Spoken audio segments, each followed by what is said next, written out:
Welcome to the Intoxicated Podcast, a weekly comedy talk show that dives into the personal lives of comedians, experts, and creators.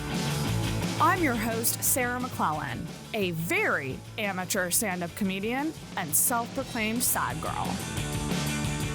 It's the comedy podcast with a lot of heart. Feel hard and talk hard. This is the Intoxicated Podcast.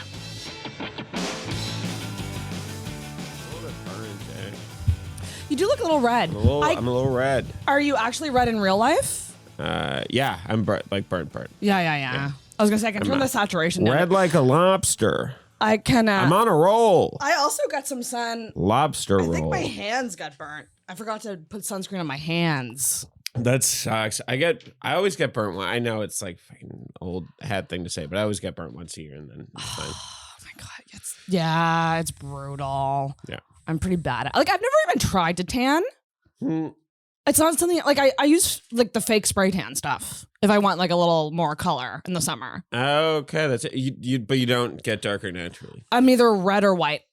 Okay, nice. Good Canadian girl. Yes. Oh my god. Oh my god, you're gonna actually kill me because every time I laugh I'm gonna cough. Yeah, that's true. That is the worst. No, I'll try not to be funny. Oh my god, you won't have a problem with that. Yeah. You ready to do this? Yeah. Little Allie Coombes. Drinking Tim Hortons coffee. Shop local. I don't drink alcohol. I'm a Syrian. I'm a million years old. Shop local at your local chain. Is Tim's your go-to or? No, but there's one right next to my apartment. That's very true. I usually just make coffee at home, for sure. I'm trying to write a joke about like financial advisors and how every goddamn financial advisor I've seen only just tells me to stop buying my coffee. That's the only advice they give. I will say it's well-trodden territory for a joke, for sure. It's just like fucking Christ. It's insane. But I do think you can spend a lot of money like eating out and stuff like that. But also like it's not enough to do much. Like it's not enough to like buy a house or like get a car or something like that. But like you can spend, whether you spend $100 or $500 eating out in a month, like that's a lot of money. But I mean, to me, it's still not enough to. Well, to me, I go, what can I save that like will make a difference? Like things like cabs. I don't need to cab everywhere. I just have to plan my day better so I can bus to the places I need to go. That's true, but you're kind of exchanging time for money.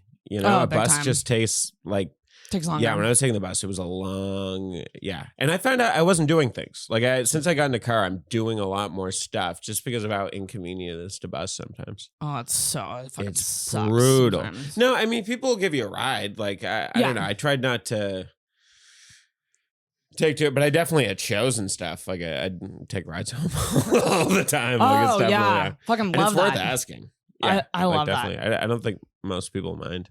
Unless somebody's really out of the way. Like, yeah. Oh, I don't ask. But you should, because people don't mind. I should get better at that because I will say there's been many nights. As long as that I've walked home from Gus's. Ooh. Quite late. And it's like North End, No, that's super busable though. Yeah. But sometimes everyone will like part and like it'll be like 20 minutes for a bus. And then I'll do the thing where I go, I'm just gonna start walking home. And then by the time the bus actually is near me, I'm almost home. Yeah, because it's about a 25-minute walk. That's not bad. That's not bad, I guess. Yeah, I like walking. So, and it's good for you. It's good. The more you walk, good. the better. I walked today. Nice. I walked for like an hour and a half. Oh, sick. Where to? I went off a wharf. I hope. Off the face of the earth. I hope. I have this whole path. I go up Shabakdo. I turn down Connaught. And then I kind of go up Connaught, like towards Jubilee. And I go down a side street. And then I come back around to Quinpool. And I go down along where the water is. Thrilling stuff, ladies and gentlemen. Near the Rotary. And then I go up Joe and then back around. Oh, nice. That's a solid.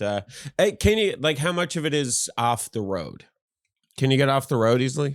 Is there anywhere like good for like a path around here?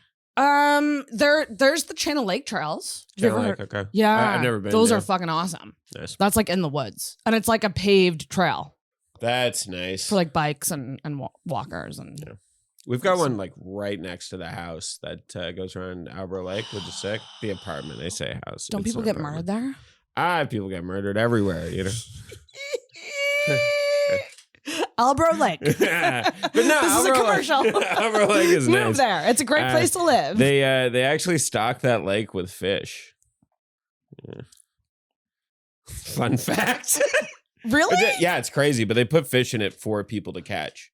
Oh. It's like just coming from. I remember when somebody told me that. Are you joking? No, that's true. Like that's a common thing here, I guess. In Newfoundland, it'd be like insane. I don't think we'd ever stock a lake. We just have fish. Stock a lake. Like learn how to fucking fish, and you'll catch the ones that are in there. Do the fish climatize to that water? Okay. I mean, there's fish in any lake. I think. I don't know. I'm no expert. Unless you're minnows, like there's like a pond by my place that had like minnows and frogs and nice and these things called back swimmers that are like these bugs. Back swimmers. That was just your dad. He was in there. I picture a dad doing a back swim. Dads like to backstroke. Moms like to front crawl. You can't argue with it. Those fucking back swimmers sting you. And it hurts like a motherfucker. Oh, really? Yeah. They used to get in our pool. Are they beetles? They're like, oh, God, I got to show you. Is it a water bug? Yeah, I'll take a look at this water bug. Back swimmer bug. Yeah, these fucks. Back swimmer. Ooh. So.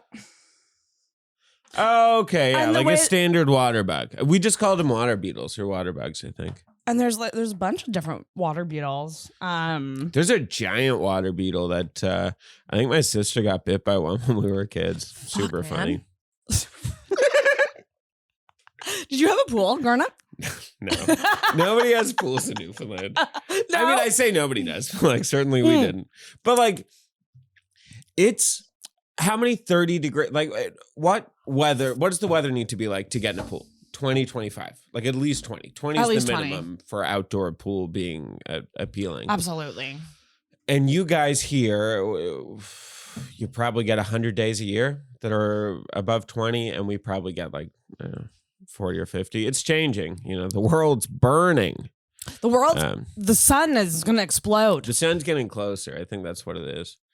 I hope so. Don't listen. It's not oil. The sun is just creeping up on us. I don't know if you watched Peter Anthony's IG stories when he was talking about the movie Moonfall, which is on Prime, which is about the moon like coming towards Earth. Wild. It's so fucking bad and good, and like it's the best bad movie you could watch. Oh, that's sick. It's like so many super tropes. Enjoyable. Yeah, super enjoyable. I have a real thing for end of the world movies. They're my favorite. 2012 was fantastic. Yes. Really bad. Right? But like the world falling apart, like literally right behind him as he's driving away is so funny. It's so funny to just picture that, but with a moon. Like that's moon. You got to watch Moonfall. Yeah, I'll check it out. It's on Netflix. So it's on Amazon Prime. Yeah, Prime Video. Yeah. Moonfall. Don't actually watch.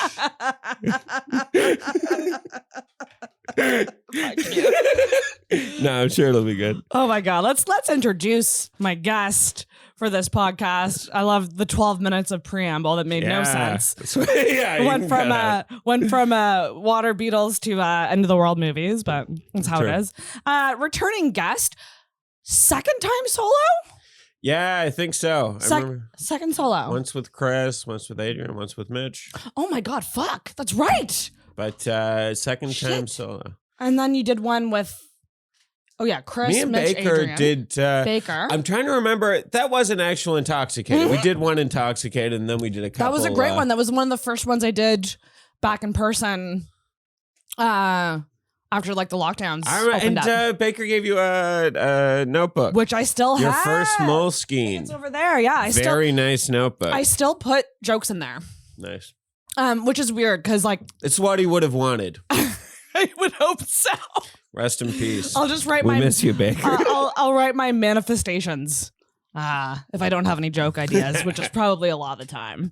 So second time solo guest, a Halifax favorite, Albert Coombes. Oh, thank you. Welcome back, buddy. Thanks for having me on. Yeah, good to be here. Glad I reached out. Yeah, fuck yeah. I probably would have asked you eventually anyway. For sure. Yeah, just I feel like with we got to get out and promote this album recording, I'm Let's do it right now. So plugs up front. That was the deal. So plugs up front. You got to do the plugs up front cuz otherwise, like 60% of people listen to the end, but we got to 60%. Yeah. That's good for how long these podcasts are. About 60. That's excellent. Okay, cuz couple hours is long. Like I listen in chunks, so like I'll listen. I think a lot of people do. Yeah. You got to pick away at it.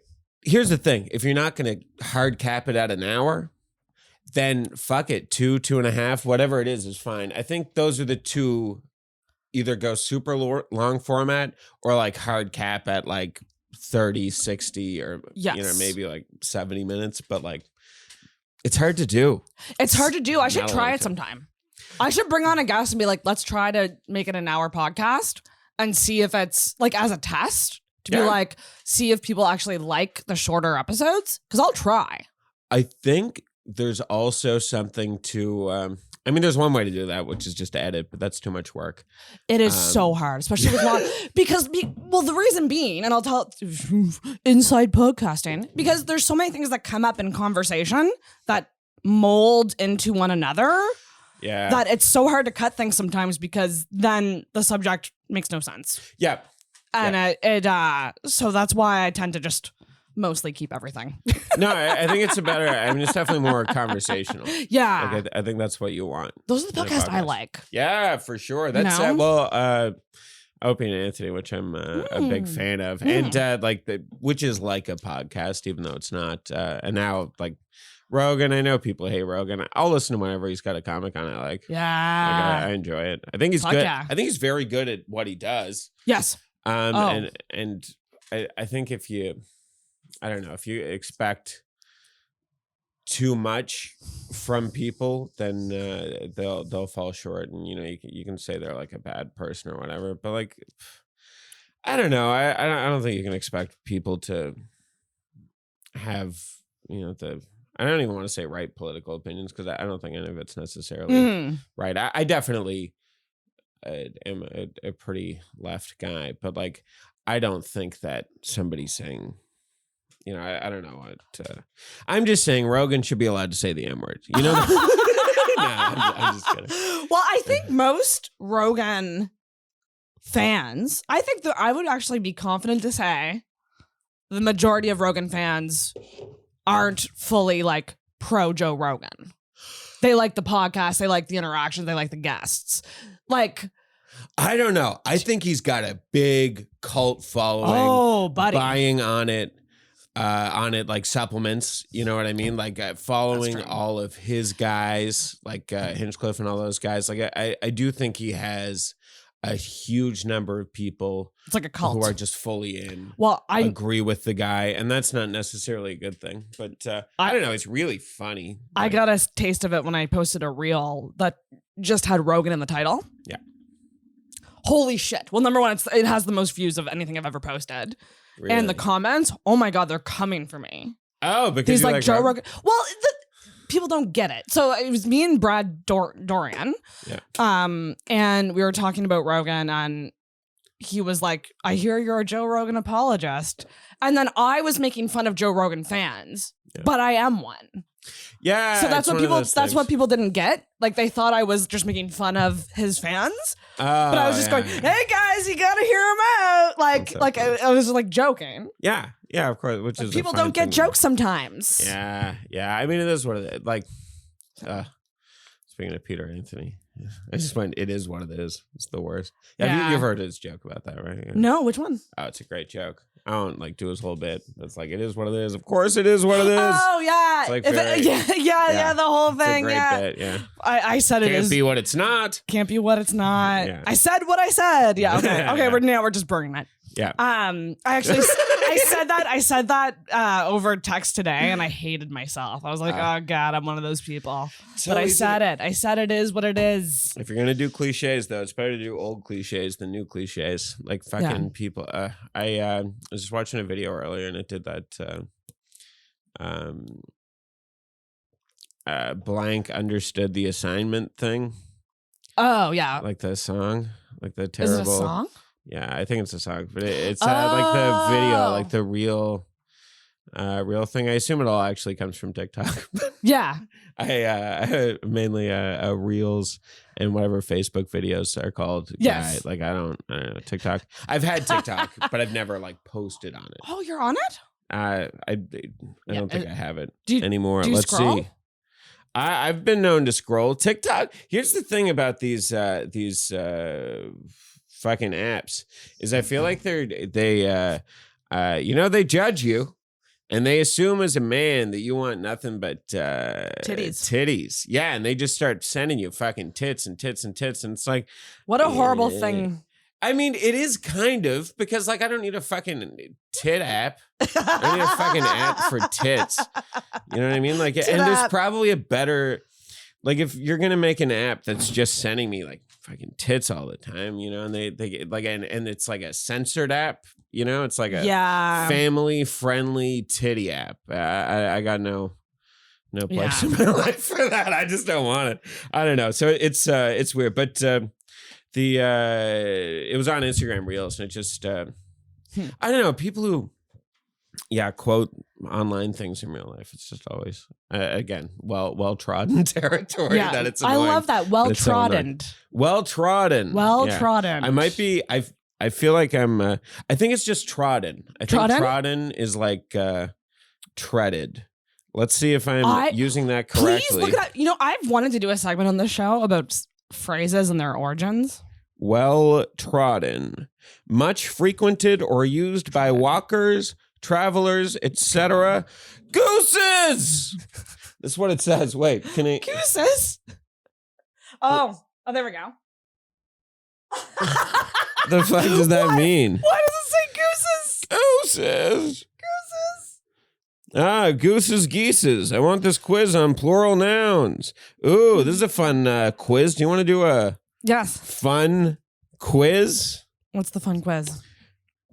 Which of the following nouns has an irregular plural form? Cactus, wallet, goat, or party?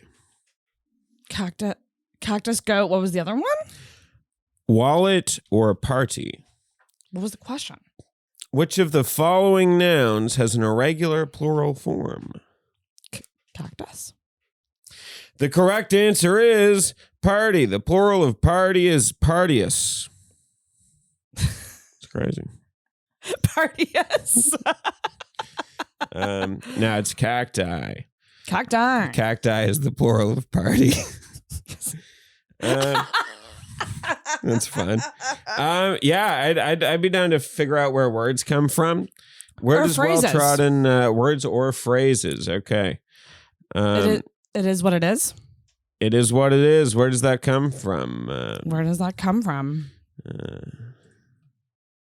This is thrilling. The process. Oh, you should look these things up. You're at a machine. I know, right? I'm gonna mirror this so we can both see. It is what it is. It is what it is. Maybe that's not the best one to do. That's true. What's another phrase? You let the cat out of the bag. No, cat out of the bag is a good one to look up. Cat out of the bag's a good one. That's a great one. I heard it's from there was a bag back in the day. You know, people would have these bags, you know, and like a bag. Like they're not around much anymore. You can't get bags anymore. But it's like I guess it'd be like a piece of cloth, you know, and it kind of comes to like there's a circle on top that's open, but on the bottom, usually it's closed. Yes, and, usually. Sometimes. Yeah, not always, but usually. And you'd put cats in there. Cats. When someone would purchase a pig, the vendor would sneak a cat into the bag instead. Oh, that's crazy. Cheating the buyer out of the higher price for a pig. It wasn't until the buyer arrived at home and literally let the cat out of the bag that they'd realize that they've been scammed. That's That's wild. That's fun. That's Holy a fun shit. new segment. I actually really like this. Yeah, that's a fun. What's another one, Albert? Hey, I'd like to buy a pig. Sure. The pig's name is Mittens. Why does this pig keep meowing? Why is this pig hissing at me? Yeah. Fuck, what's another one? Cat out of the bag. What about this bacon tastes awful. Fuck. Yeah.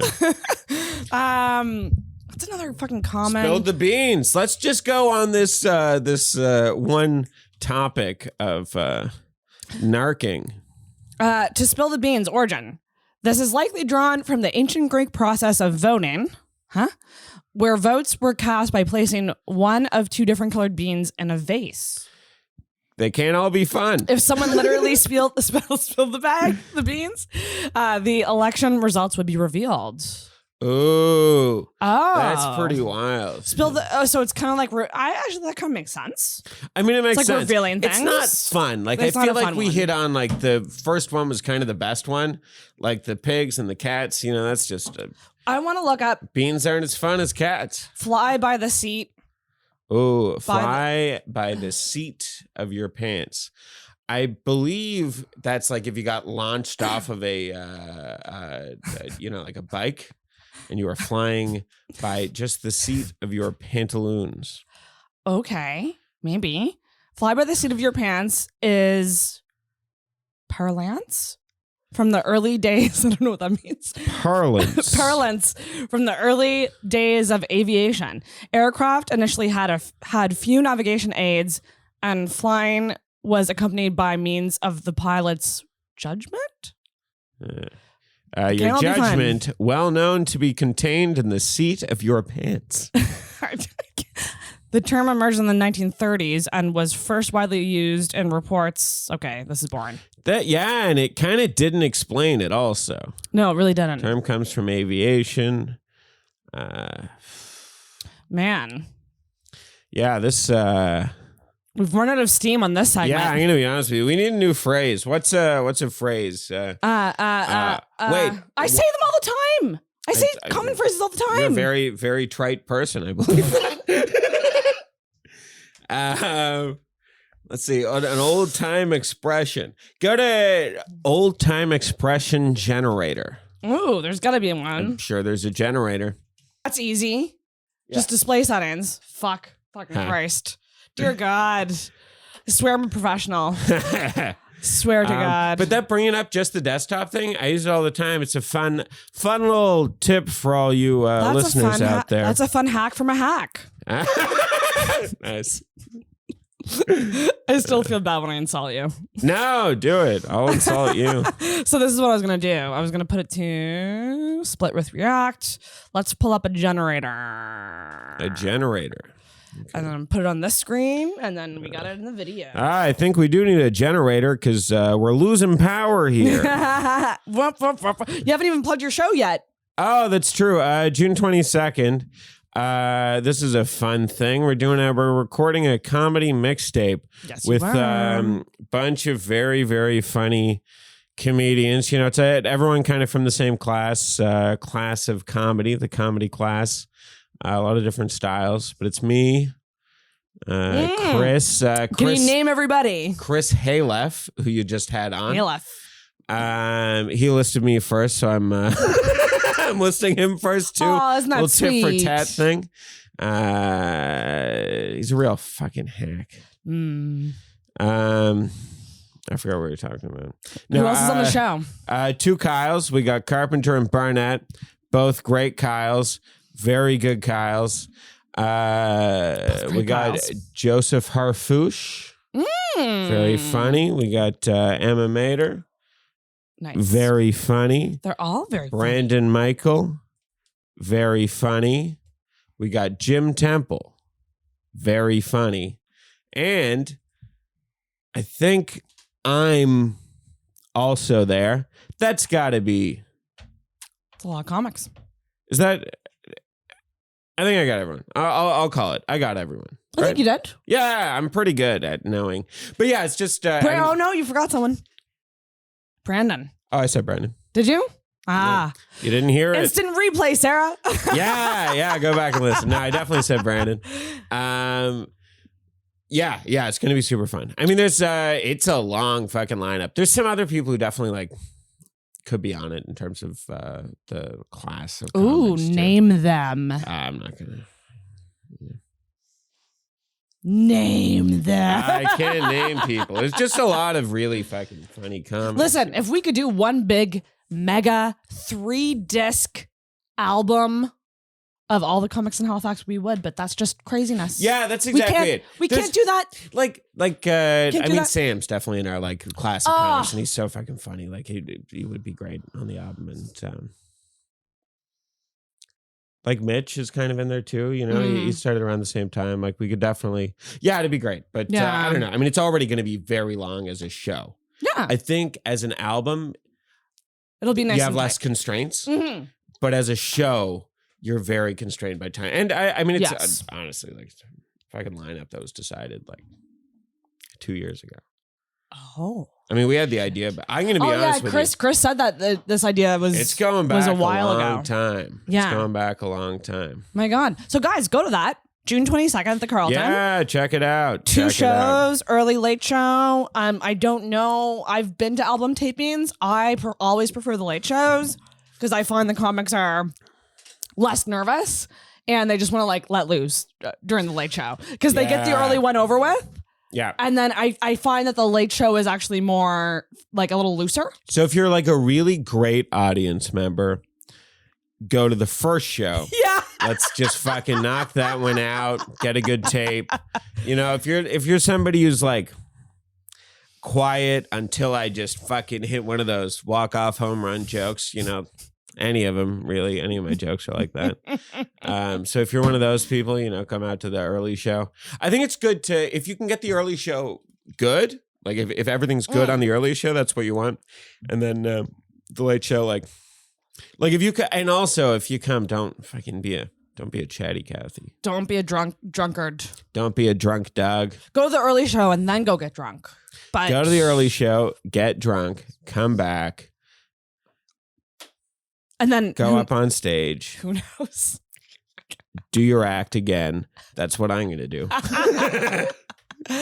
Do you guys have the order of the lineup yet? I don't think it's decided. It's one of those things that, like, it's a long show. So like somebody, Dan was like, man, you should make sure you're not going up last. That's going to be tough. It's a long show, but you're doing shorter sets. It's not like you're doing like. No, but like, think about the mics. Now it's not a mic. Everyone's going to be doing their best stuff, and it's not going to be the same audience and stuff like that. Like I think there's a lot of advantages over like a regular mic. But think about a mic with 9 people on it. How tough the headliner has it. Oh yeah, totally.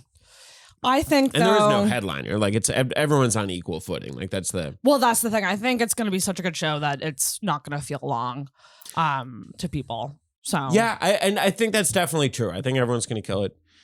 We do have to put some like thought into, you know, I feel like most comics are pretty different, but like I think there's some people are better at opening than others depending on the like I think that's an energy thing. Highly agree. Yeah. So I think there's some thought to be put into it, but we'll probably have different lineups on the first one than the second one. Right. Certainly nobody will have to bullet twice. Nobody will close it out twice. Right. But I don't think I originally I did, but I think I've been kind of convinced that closing it out would not be the best spot. It's one of those classes thing. I think it's one of those, you know, 3rd or 4th is the spot you want, but you're love probably 3rd or 4th. 3rd or 4th is always the best on a mic. Like that's where you want to be for sure. Or I mean, unless it's one of those shows where like all the audience shows up halfway through. Then you want to be the 3rd comic after like the show really starts. Yeah, exactly. Like if, there's a warm up, an arc to a warm up. Yeah, for sure. it's difficult, and again, I think something like somebody higher energy. Yeah, But I mean, also we got fucking Travis hosting, so like I think it'll be, you guys are in good hands. Like it'll be set up well for whoever's bulleting for sure. Fuck yeah, that's awesome. Yeah, it's gonna be super fun. And the album's gonna be out at some point after that. It's gonna be really. I just love the idea of having like raw. Well, not at like Kyle Barnett's been at it for a long time. I guess 8. I want to say 8 years. I feel like he started in 2014. Probably around like same as Dan. I think so. Yeah. Yeah, around the same. Yeah. I know they lived together for a while too. That's so funny. Yeah, that's so cute. Back in the day. Oh, cute. Yeah. Yeah, that's awesome. So the original Asses of Comedy, June 22nd. The original Asses of Halifax Comedy, June 22nd at the Carlton. 2 shows. One at I always fuck it up. 7 and 9. Am I right? I think it's 7 and 9:30 because I think originally I said 6:30 and 9. So it's a 2-hour show, but you got to give some time in between to clean up. Yes. Let's see what the Coke bottle says. Oh, do you see this sick guy? Yeah, 7 and 9:30. I saw your poster. Yeah. It's so nice. Yeah, look at that. It's not an actual poster. We're doing fake posters. Brandon did the real one. Fucking, it's a sick poster. It's all of our faces merged together. And all of our faces merged together, and Emma's hand smoking a joint. It's sick. That's amazing. Sarah, put it right in here. Yeah, insert it. The original Asses of Halifax Comedy live stand-up mixtape recording. $15. 15 bones. What a bargain. It'll be the best $15 you'll spend. 15 bones, ever. Bargain. Mm-hmm. Bam. I mean, $15. Like what I go Boston $15. $15. What can you buy for $15? What can you get for $15? You can get a mixed plate at Meza. Hey, listen. Don't buy Starbucks for the next 3 days. That's all. Come to our show instead. Exactly. That's where it really makes a difference. Like truly. Fucking I don't go to Starbucks. I usually get a larger size Starbucks when I go. So it's even more than that. It's even more than $5. Is it really? Oh yeah. I don't tend to see. I'm gonna be honest with you. This a cold brew from Tim Hortons. That's our sponsor today. Tim Hortons. $4 or $3.90 for a large cold brew, which is like a lot when you think about Tim Hortons. It's fine. Cold brew you can make at home. It's so much better. Yeah, that's so true. I mean, Albert's right. Listen, Albert. Buy a cold brew rig, or have your mom get you one for Christmas. And is that what happened to you? Yeah, it was just very sweet. I was using an old juice jug, and I just like put a bunch of coffee beans and a bunch of cold water in there, like just freeball it, and then I'd like pour it out. Did it work? No filter. It was great. A lot of grit. It's a grittier cold brew. I'll say if you don't filter out the beans, it's a very gritty tasting cold brew. You can make it with a French press. Yeah, that's actually what I did. I filtered it in a French press afterwards. I gotta do that. You should. It's so good. I started buying the Starbucks cold iced coffee, like that you just get at the grocery store, and that's pretty fucking good it's solid for sure. I'll say one thing about making cold brew at home is if you have like not great beans or if you have old beans, you can make cold brew and it tastes like delicious, but it wouldn't make as good hot coffee. I think it cuts a lot of the acidity out. It's good for your stomach too. If you have stomach issues, you just drink cold brew. I got the bad stomach issues. Yeah. Old gut rot McClellan. Oh my god. We got the random phrase generator. If we want to play with this for a bit. Yeah, right. It is. It is right out of the gate. Right out of the gate. Where's this at? So is the game we're playing like where you have to, we're not doing our classic, me and Baker's classic. Like trying to come up with a joke. Well, let's seriously try to come up with it. So where do you think right out of the gate came from? I think that right out of the gate is I think it's one of those phrases that comes from horse racing, and it's about somebody winning right out of the gate. Okay, they come out with a huge lead right out of the gate. Is that it? That is it. Nice. The expression right out of the gate is believed to be from horse racing. Literally, it just says from horse racing. Yeah, why is that? because of a device called the starting gate. The point of this gate is to ensure a fair start for everyone at the beginning of a race. Whores racing. They're probably racing to get over to this guy. The whores love me. Okay, let's do two more. All right, two more. In a pickle. Okay, see this. In a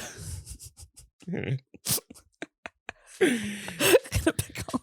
This is one of those phrases that comes from the perspective of a cucumber. You know, I'm in trouble. I'm locked inside of this vinegary brine.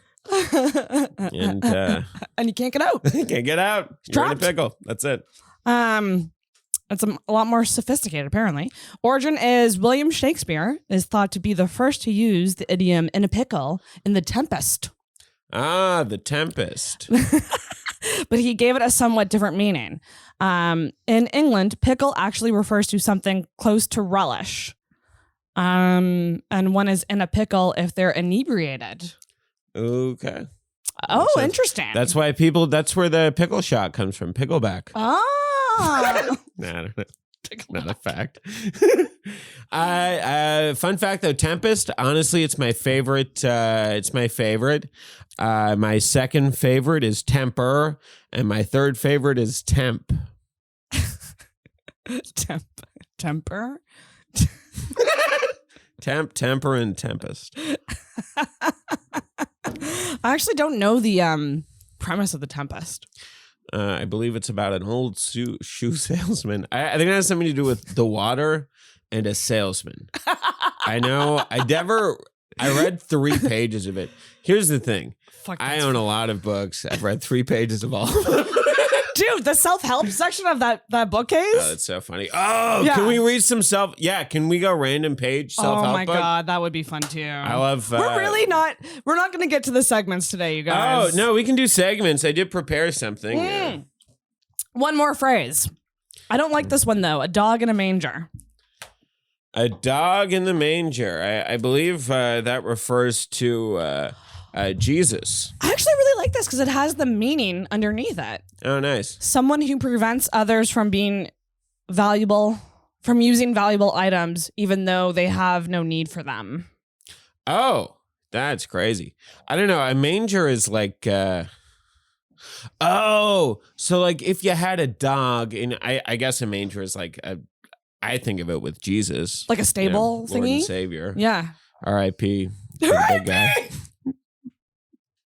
But I think of it like with Jesus, but I guess it's like a farm thing. You know, they got like straw and stuff like that. So it's probably like a farm thing. Mm-hmm. You know, so you got all your cows there and they're trying to eat the straw. And then this dog's like, it's my straw. You know, so he'll bite the cows in their throats. Jesus. You can cut that out. That was gross. But yeah, so like the dog would attack the cows. Yes, that would not be a good situation. And the dog would get sick from eating so much straw. I think that's where it comes from. What's the down to the wire? Down to the wire. That's like when having a good time. Like you're trying to get down, you know, you're watching old HBO classics, you know, you're getting down to the wire. That's when I wear out my bras and it's down to just the wire. Classic. Classic broke Sarah. He doesn't buy new clothes. Yeah. Down to the wire origin. Let's see. So it means to the last minute to the very end. For example, okay, it's just giving me the meaning. Oh, also from horse racing.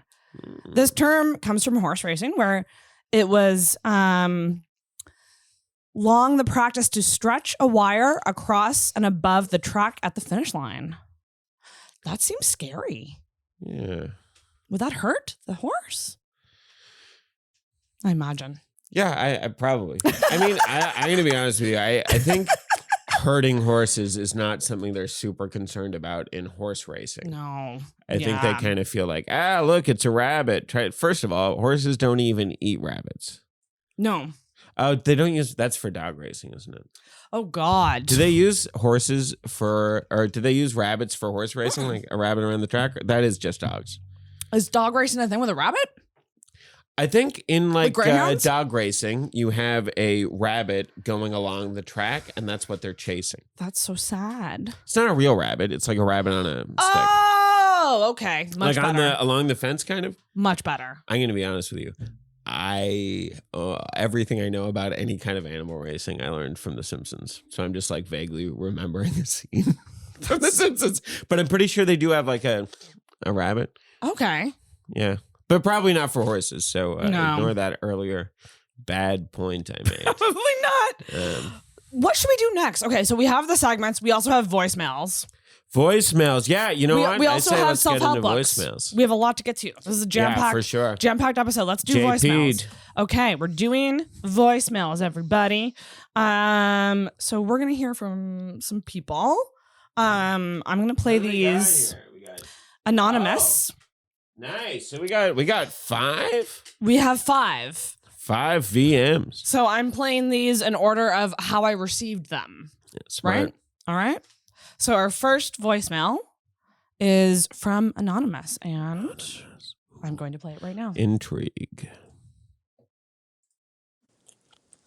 Hey, Sarah and Albert. I'm calling from Tattamagush, Nova Scotia. Got a question about what to do in this sort of uncomfortable situation with a really good friend of mine that recently moved away. Anyway, so he's a comedian too, and he recently moved to British Columbia. Which is like super cool. I miss him a ton. But when he got out there, he had this beautiful long hair and he's like shaved it into a mullet and wears like biker chaps now. And he's like grown out this like handlebar mustache, which is like fine because I want the best for him because he's a beautiful person and whatever he wants to be in life is like totally fine. And he still has the same great heart. But it's really wild, this huge just like shift in like his aesthetic. But that's not entirely the problem that I want advice on. When he lived here, I lent him a pair of my favorite Blundstones, these like awesome green Blundstones I had. And when he moved to BC, he took them with him. And I just want my Blundstones back.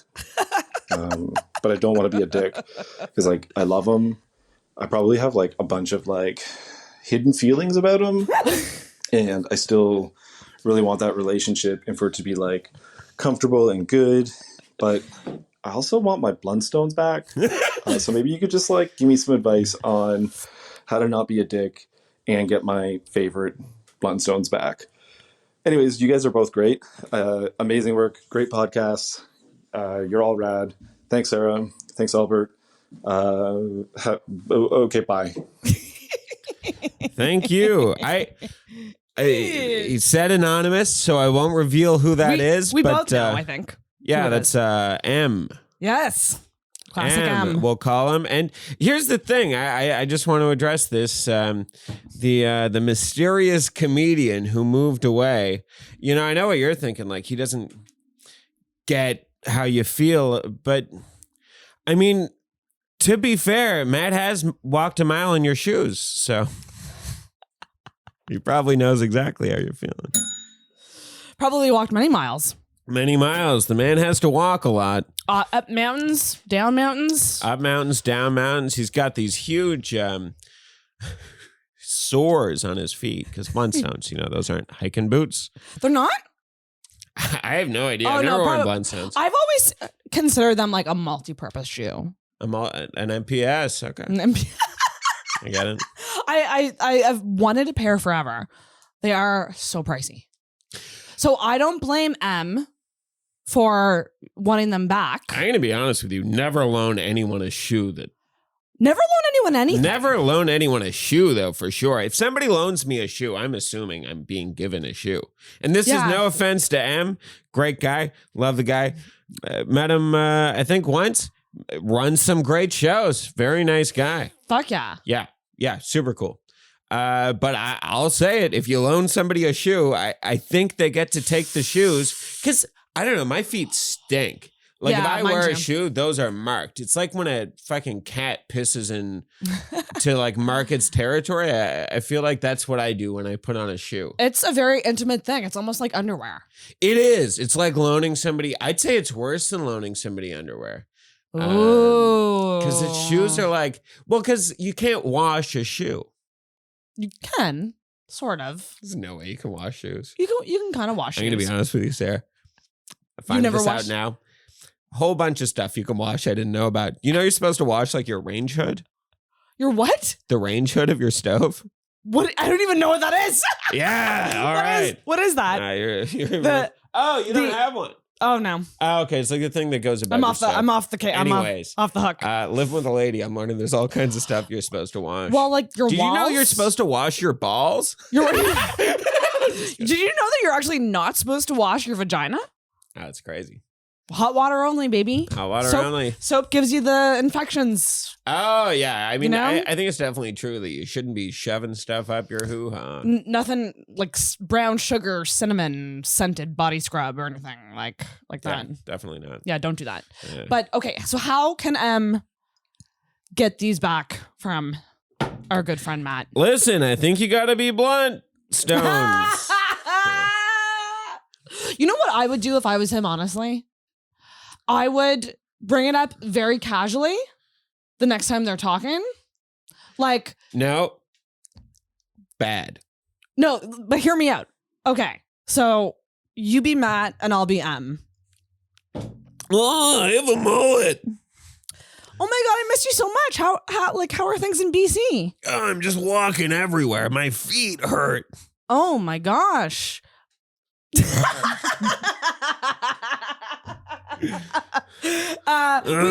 We miss you so much back in Nova Scotia. And by the way, like, if you happen to like have those bloodstones I lended you, maybe you could ship those back to me. Blunts? No, I don't smoke weed. But tell that to everything about me. No, I burned your shoes.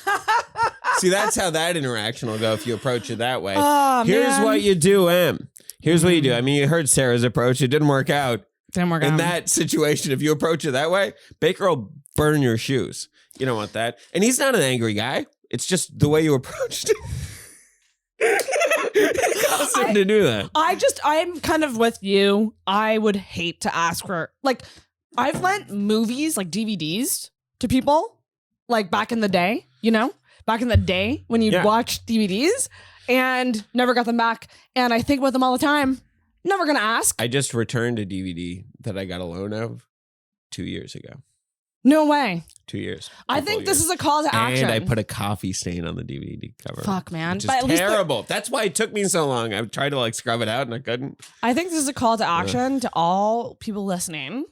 If you have something that belongs to somebody else, maybe like reach out and be like, do you want it back? Do that. No. Here's what you do. You pull the classic HP computer return technique. What's that? You send a postage paid box that can hold the item that you want. So you send a box that's empty, postage paid return, and inside of it you put a little note and it says, hey, I'd love to see you. I was going to walk over and see you, but I can't walk. Because you have my shoes. Because you have my fucking shoes. You piece of shit. Put them back in here.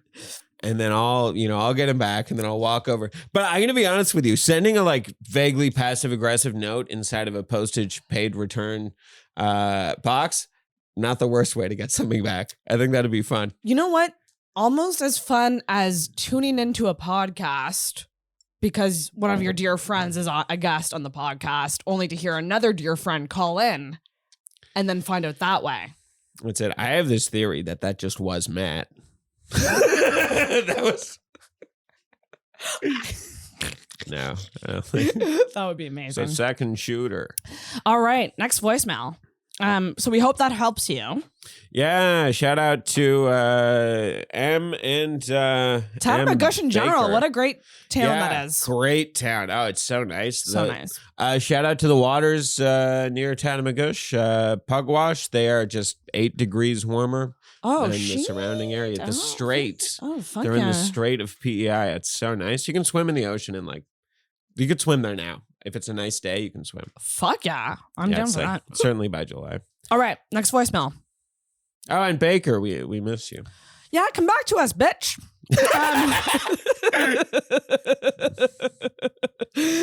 I feel like I've never in my life ever called Matt bitch until just now. I love how you're like, that's some crazy thing. I can't believe it. I've never called him a bitch before. I've definitely called that man a bitch. All right, next voicemail is from Jim Temple on the original Asses of Comedy. Yeah, very, very funny. Here we go. Hey, Sarah. Hey, Sarah. I just came for the first time.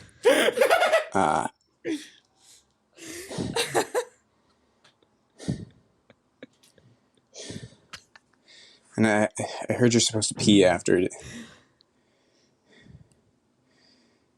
What do you think? Thank you very much, Jim, for that wonderful, I'll say it, my advice, go pee. Yeah. If it feels right, do it, Jim. Also, I feel very special that Jim chose to send in a podcast, a voicemail. Very sweet of him. Right after his first orgasm. I'm going to be honest with you. It's weird that was like running through his head the whole time. Do you think that's what he was thinking about? Should I pee? Should I pee? Should I pee? Should I pee? Should I pee? No, I mean like podcast. Yeah. I think that's only what I think about. Ladies should pee after sex because of semen. You don't want that semen up in there. You know, so you gotta. That's true. You gotta get it out. With guys, I don't know if that's so much a thing. Is that a thing? Get that cummies out of your cunt, bitches. Ew. That's the way I feel anytime. Like your reaction to that is how I react anytime anyone. Yeah. Keep all that vag talk to yourself, lady. Yeah. So I would say cut out me saying cunt though. I would say, Jim, when you hear this on Friday, on Friday, you can pee. Do it. Yeah, on Friday you should pee. Clean those pipes. Yeah. Yep. All right, next voicemail. Here we go.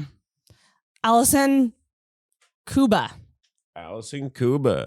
Here we go. Hi, this is Allison Cuba. Allison Cuba calling to complain about your guest. I don't like him. He stinks. He has a joke about, he says he lost his remote job, but it's probably in the couch. How can a job be in a couch? How big is the couch? It's stupid. And what? Do you only have one shirt? Why are you always wearing the same shirt? Get a new shirt. It's kind of uncalled for. This is Allison.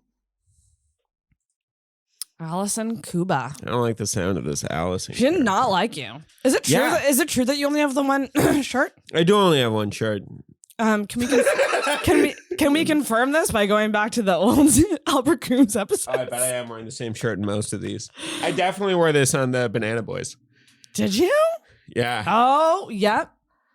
Banana Boys there. To be fair, this shirt is a classic for a reason. And it's a Hawaiian shirt brand Hawaiian shirt, so it's pretty cool. You weren't on the solo one. No. What about the first one? Me and Chris. There's a Hawaiian shirt on that. What kind of Hawaiian shirt? It's the darker one. The writer of Getting to I Do comes in. Yeah. I don't like that shirt as much. I think I got rid of it. I think I'm down to just the two Hawaiian shirts I really like. No, the one with Chris, you were wearing a sweater. I remember that. Oh, me too, actually. Yeah, it's nice weird. Sweater. It's weird the things you remember from podcasts. Yeah, for sure. Shout out to that first podcast. God damn. I definitely feel like I'll never do better on a podcast. What? That was so fun. Hell yeah. Yeah. Okay, so what's this about a remote job? Oh, it's a joke I do. It's not quite working. But I think there's something there. I think there's something there. It's but it never works. But it's I lost my remote job. It's probably just in the couch. I like yeah, it. Thank you. It's a pretty good joke. I mean, it's fine. I like it. How do you know this Allison? She's a lady. Lives down the block, She's like a fan, but she like likes to hate you. Yeah, I'm one of those. Yeah, it's like a love to hate relationship. She loves to hate me. I hate to love her. Okay, well, Allison, thank you for calling in. Thanks, Allison, you bish. And continue to please let me know what you think of my guests. Yeah, I would love that. Keep calling in. I would love that. We have more voicemails. Is this live, by the way? We're doing this live, right? Yeah, we're live. This is live. We're live, right? Yeah, we're live. We're nice. live. Perfect. Live, all right, live, continue. Live. All right, we have Alan Rickman on the phone. Alan Rickman? Hi, this is Alan Rickman. This is Alan Rickman calling to say that I disagree with that last bitch, Allison. Yeah. Kind of a name is Allison. I think it's the remote job joke. Yeah, it's not working, but there's potential, and this is Alan Rickman talking. So, I've got chops.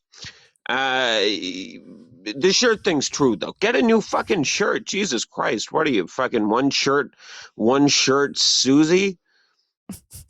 This is Alan Rickman. Oh, man. First of all, gotta say it, Alan. Loved him in Harry Potter. He's a very funny guy. R.I.P. I gotta say, he thinks your joke has legs. He thinks it has legs, which is nice. Like a coach has legs. Yeah, couches. My joke. A lot of things with legs. You, me, legs. Legs. Hey, my joke's like a spider. It's got legs. I just love the idea of a segment. Does it have legs? Does it have legs? And it's just like premises. It's like the segment's called Does It Have Legs? But it's not actually jokes. We're just listing pieces of furniture. Yeah. Chair. Yes, it does. Or like creatures. Creatures, yeah. Creatures. Doesn't have legs. Snakes. No, they don't. Oh my gosh. Nice, that was fun. Okay, Alan Rickman. Look at that. Alan Rickman. Can you believe? Like, what a cool thing that he called him. I mean, he's been dead for years. Yeah. Calling us. Cool. Pretty cool. I think we have one more. One more. Okay. I wonder who this is. Let's see. Caller. Let's hear. Hi. This is Al calling from the song You Can Call Me Al. And I just wanted to say I'm a little suspicious of those first two calls. I believe they may be a ruse. I'm a scientist, and I think I picked up on some subtle issues with their voices that, I don't know, call me crazy. Hang on a second. There's somebody there. Who is it? Ooh, mages. The Force. The Force. Anyways, this is Al from the song Call Me Al. And this is Yoda. Fucking pretty good. Oh, that's crazy. That was Al from the song Call Me Al. And Yoda. Yoda. Holy fuck. Do they live in the same apartment complex? They all live in the same place. As I was recording that, I was like, I don't like the idea of anyone ever hearing that. I don't want that to be something that's out in the world. My God. Holy shit. That was fun. That was a nice little legend. Let me say, SpeakPipe Gold, worth the extra money for the extended time. You do want the extended time. Also, like if you get on SpeakPipe Gold, obviously you get bigger names like your Alan Rickmans, your Al's from the song Call Me Al. They all did have like their names started with Al. which was strange. That they happened to be listening. Except Yoda. At the same time. Yeah. Yoda's name doesn't start with Al. It's weird that he said, my name is Yoda instead of Yoda, my name is. You know, I feel like that's kind of what he'd say. He wouldn't say, my name is Yoda. It's a crazy impression, I was going to say. Is it like bad or good? No, it's good. Oh, thank you. It's yeah. really good. It's the only one I can do. That and Louis Armstrong a little bit, but just because they're very similar. Yeah. I bet you've heard my bit about that. Oh, yes. Holy fuck, man. Okay. Yoda's a fun one to do. It kind of racks your throat, though. Oh, I can't do God. impressions good. I wish I could. Yeah. Yeah, that's a tough one to pull off. It is, because it's tough to pull off. Even just for like doing act outs and stuff like that, it's definitely something I want to do. I want to learn how to do it and start actively. I'm trying to start actively like putting act outs into jokes. Just like being like, if you're doing something where you're like, and then this person said to me, if you go into their voice, right? It's such a small thing, or it sounds like a small thing, but it makes it better. I don't know. Watching when I did the weekend with Mr. Peter Anthony coming up again, but he's so funny. But he does that a lot. Yeah, He'll do if he's acting, if he's saying something, he'll act out the bit. Right. Which it's makes things so much better. Mm-hmm. Like it just adds so much to a bit, and it's so difficult to do. You'll get there. Yeah, thank you. Time. Yeah. Be patient. But you have to actively try to. Yeah. I'm not saying that, like, obviously, all these people have been doing it forever. Like, I know, right? But decades. To start actively trying to put those things into place where you can see them, but just knowing that they won't be funny at first because you won't know how to do it. That is actually very true. I have a joke that involves singing that I'm too chicken to bring to stage yet because I'm like, I gotta get that down. Oh, singing on stage is super uncomfortable. But it's very quick singing. Like it's not like. What are you saying? Do it here on the pod. No. Do it on the P. It's just like talking about how like I'm depressed, but I listen to pop music. That's like the most happy, bubbly pop. Like what I listen to in my earphones is like a complete contrast as to like how I feel. That's so funny. You're just trying to pump happiness into the ears so it'll pretty much fucking hit off of the terrible, terrible shit that's happening inside your brain. The war that's going on. Yeah. The war in my head. The war in my head. That's my album title. My head is a barren wasteland. There's 40 guys in my head with trench foot. The war in my head. If I could go back in time, I would kill baby Hitler and end the war in my head. Oh my Christ. All right, Albert, let's do the first segment. All right. Assumptions. All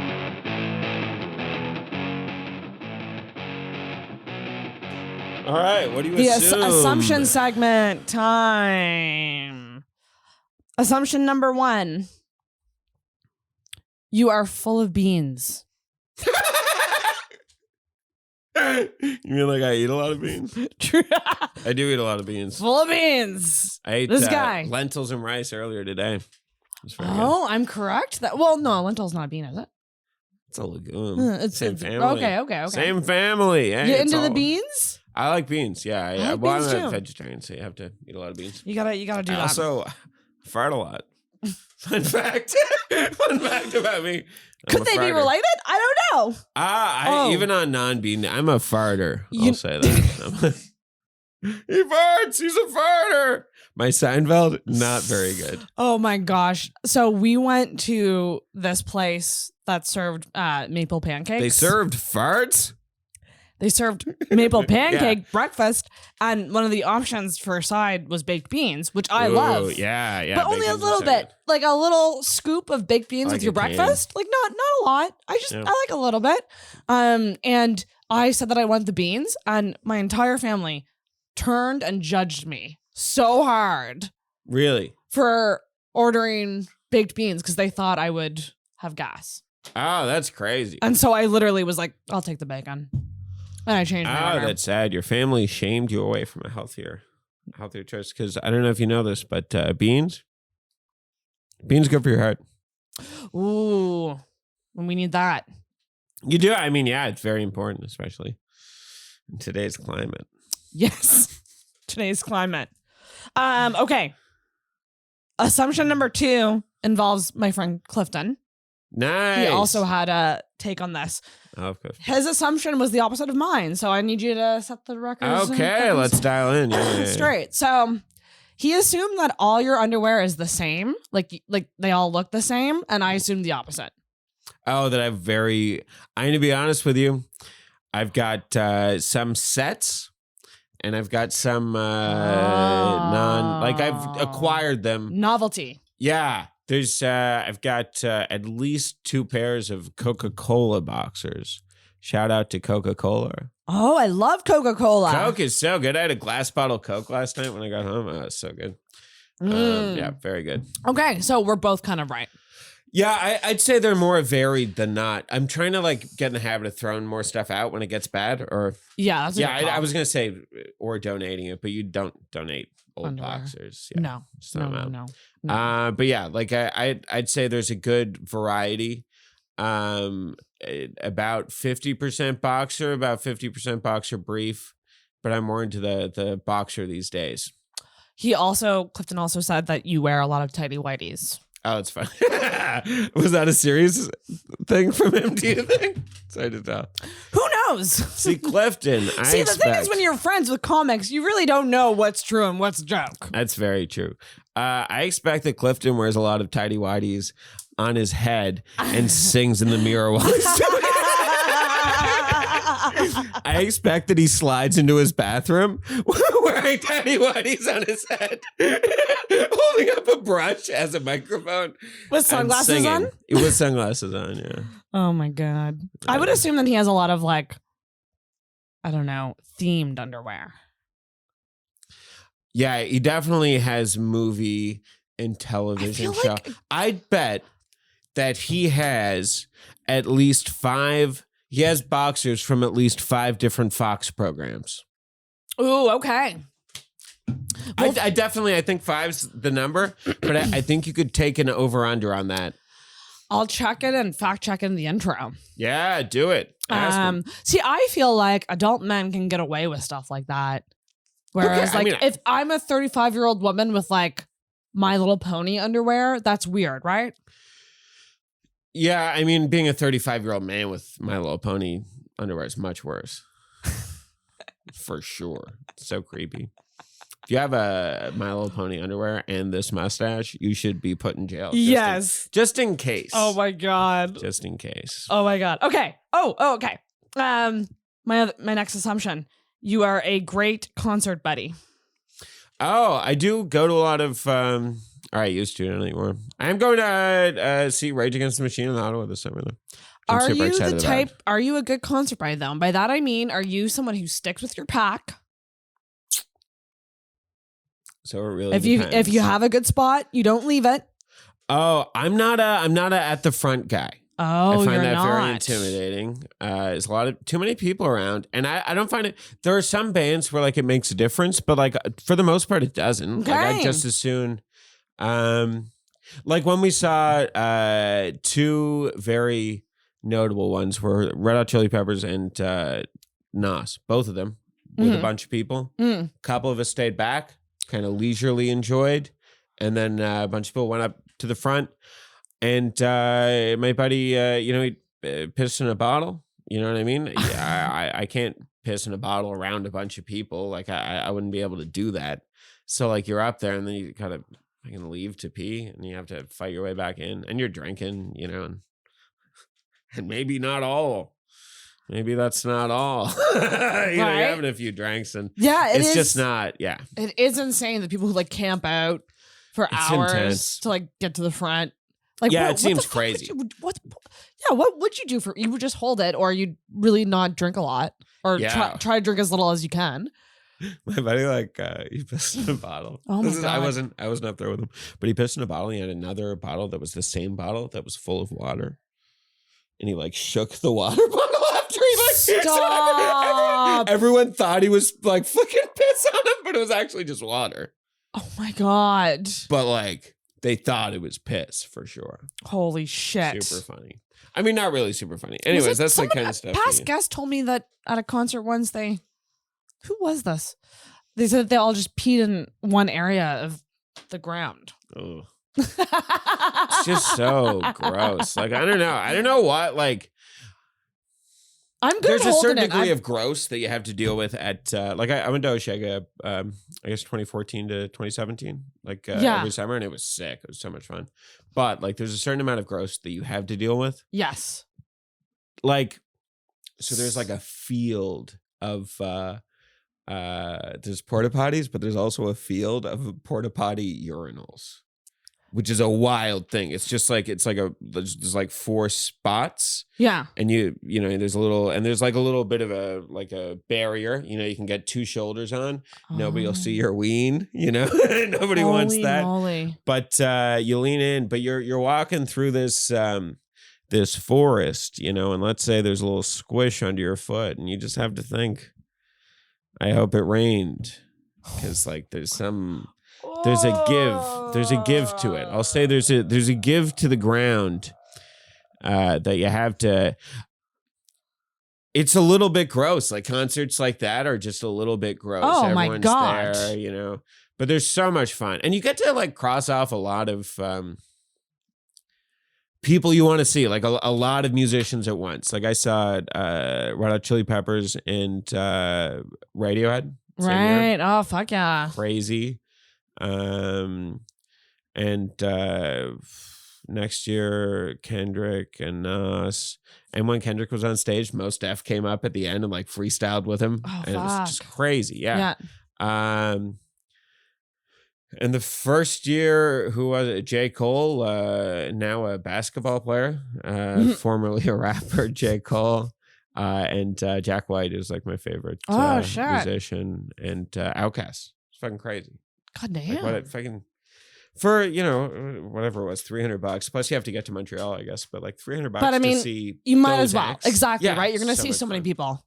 But it's exhausting. Like, I think I'd have a hard time leg wise just standing. Did you camp out? No, we got Airbnbs and just like fucking stuffed them. Yeah, So the first year I went on my own, which was like kind of a, like I knew somebody, but I didn't know them that well who was going. So it wasn't like, and you know, you can't be like a fucking tag along guy. You know what I mean? Like you gotta, you know, so I was on my own for most of the time. But it was super fun. I got there and I didn't have accommodations booked though. So I like got there and I was on the festival grounds and I just like went to there was like an info center and I was like, listen, like how the fuck can you live that way? New to this city. I need a place to stay. And she was like, well, everything's booked. Yeah. Because of Osheaga. And I think Just for Laughs is at the same time. So it's it's so hard to find a place. But she just started calling hotels for me. It took her like an hour. She found a place, got me a room. I don't get there until like fucking 1 a.m. or something, like after the concert. And they were like, yeah, we had 3 different people trying to get this room. Holy fuck. After you booked it. Why he was would like, you I go know. and not book anything? I was fucking dumb. I don't know, 20, 21. Oh my God. That's in not. In 2014, I was, I was 23. I was too old to be that dumb. No, but there are some people who travel very impulsively. And it's that's just not my style. It came together late for sure. And I didn't book my flight either. Oh my God. Shout out to my mom once again. My mom, like, because it was when I, was that the year I graduated?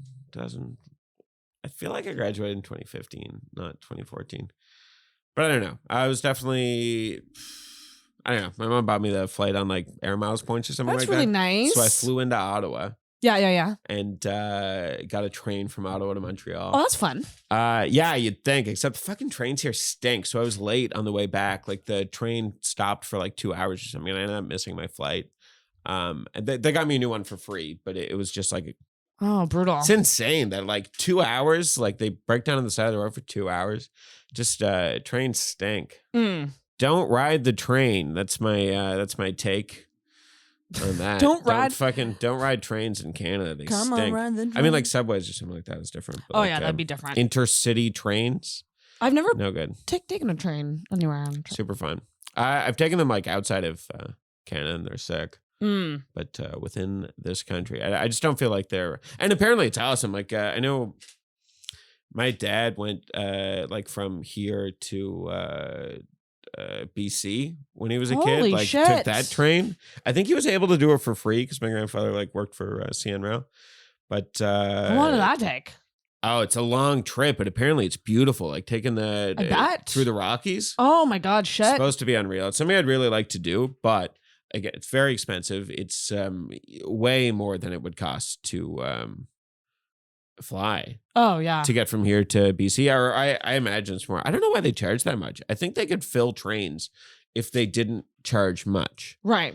Like, let's say it was $50 or $100 to get from here to Montreal and back. Oh yeah. Say $100 return. Yeah.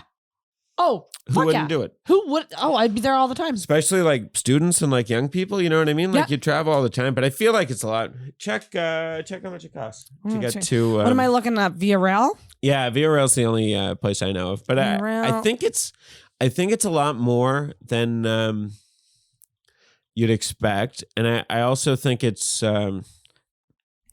I mean, it's very slow is the thing also. It just takes a lot longer. Right. So you have to kind of go with the intent to have it be you have to be patient. Yeah. Yeah, that's exactly it. But you could, you can have a good time. Like it's just when you're working, 2 days is a big deal. Like 2 extra vacation days for me is, I get 15 vacation days, and I get other sick time, I get it. Enough time off and all that. Like I'm not complaining, but like 15 vacation days in a year, you can use those up pretty quick, especially if you're using them for shows. Like I've already got almost all of my vacation booked, and by the time the fall comes around, I plan on doing some other travel to do shows. And fuck yeah, that's going to be everything. Going to anywhere like far. So I'm going to do, I'm going to Ottawa to see Rage Against the Machine and Run the Jewels and the National. It's like the Ottawa amazing. Blues Fest or whatever. It's going to be super fun. And we're going to, I'm going to do spots at Yucks while I'm up there, which is sick. Ooh, that's amazing. Yeah. If you're in Ottawa the weekend of, let's see when that is. I think it's like the 16th of July. I'm not going to look it up. Nobody's going to be in Ottawa. If you are, hit me up. Find me. But yeah, it's going to be fun. That's really fun. And in October, I plan on going up to Calgary and trying to do some shows in Alberta. Oh, that'd be better. Getting a couple of things lined up through some wonderful comics out there. Yeah. You got me pretty good. I just gotta say the best thing about Martin's roasting is that he says his joke and does not crack a smile after. Yeah. And the crowd erupts and he's just like, staying in the bit. You got to stay in the bit. And like most comics would smile or even like they would be pumped with the crowd. You know what I mean? I think, I definitely think there's something to that. The way you, the way you deliver jokes and not, I mean, I wouldn't say ignoring the crowd's reaction, but like not, I know you ever watch Talking Funny? Like that, it's like an HBO conversation. It's Seinfeld, Ricky Gervais, Chris Rock, and Louis C.K. Very well done. Ricky Gervais clearly not on the same standing as a stand-up as those other guys. Right. He's not on that. But it, I felt like a couple of times, like kind of. Like seemed to enjoy disagreeing with things that he said. Like there was a couple of times when you were like, yeah, these guys clearly don't. I don't want to say they don't respect, because I think everyone loves Ricky Gervais as like the TV he's made and stuff like that. Like he's great. I don't know his stand up at all. I don't know much stand up, I guess. Mm-hmm. But he's just not in that category of comics as those guys. Yeah, those are like the greatest of all time. Yeah. But he just had a couple of like kind of superior takes where he was like, you're not really laughing at that joke. You're, laughing at the idea of somebody laughing at that joke. You know what I mean? Like he was like a level removed, like kind of like British. And they were like, no, it's really just a funny thing. Yeah. Keep it simple. Yeah, exactly. It's not always complicated. Yeah. People laugh at funny things. For sure. Yeah, exactly. And they're not all smart, not everything that's funny is smart. Oh my God, that's true. For example, I mean, you're neither.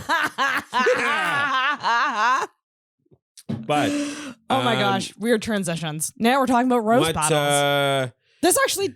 Oh yeah, staying in the bit. That was the thing they talked about. Yeah, they were like talking about the idea when something is happening, if the audience is clapping or whatever, what you should do is stay in the moment that you were in that caused them to clap. Yeah. During the clapping. Yes. Like stay in that bit.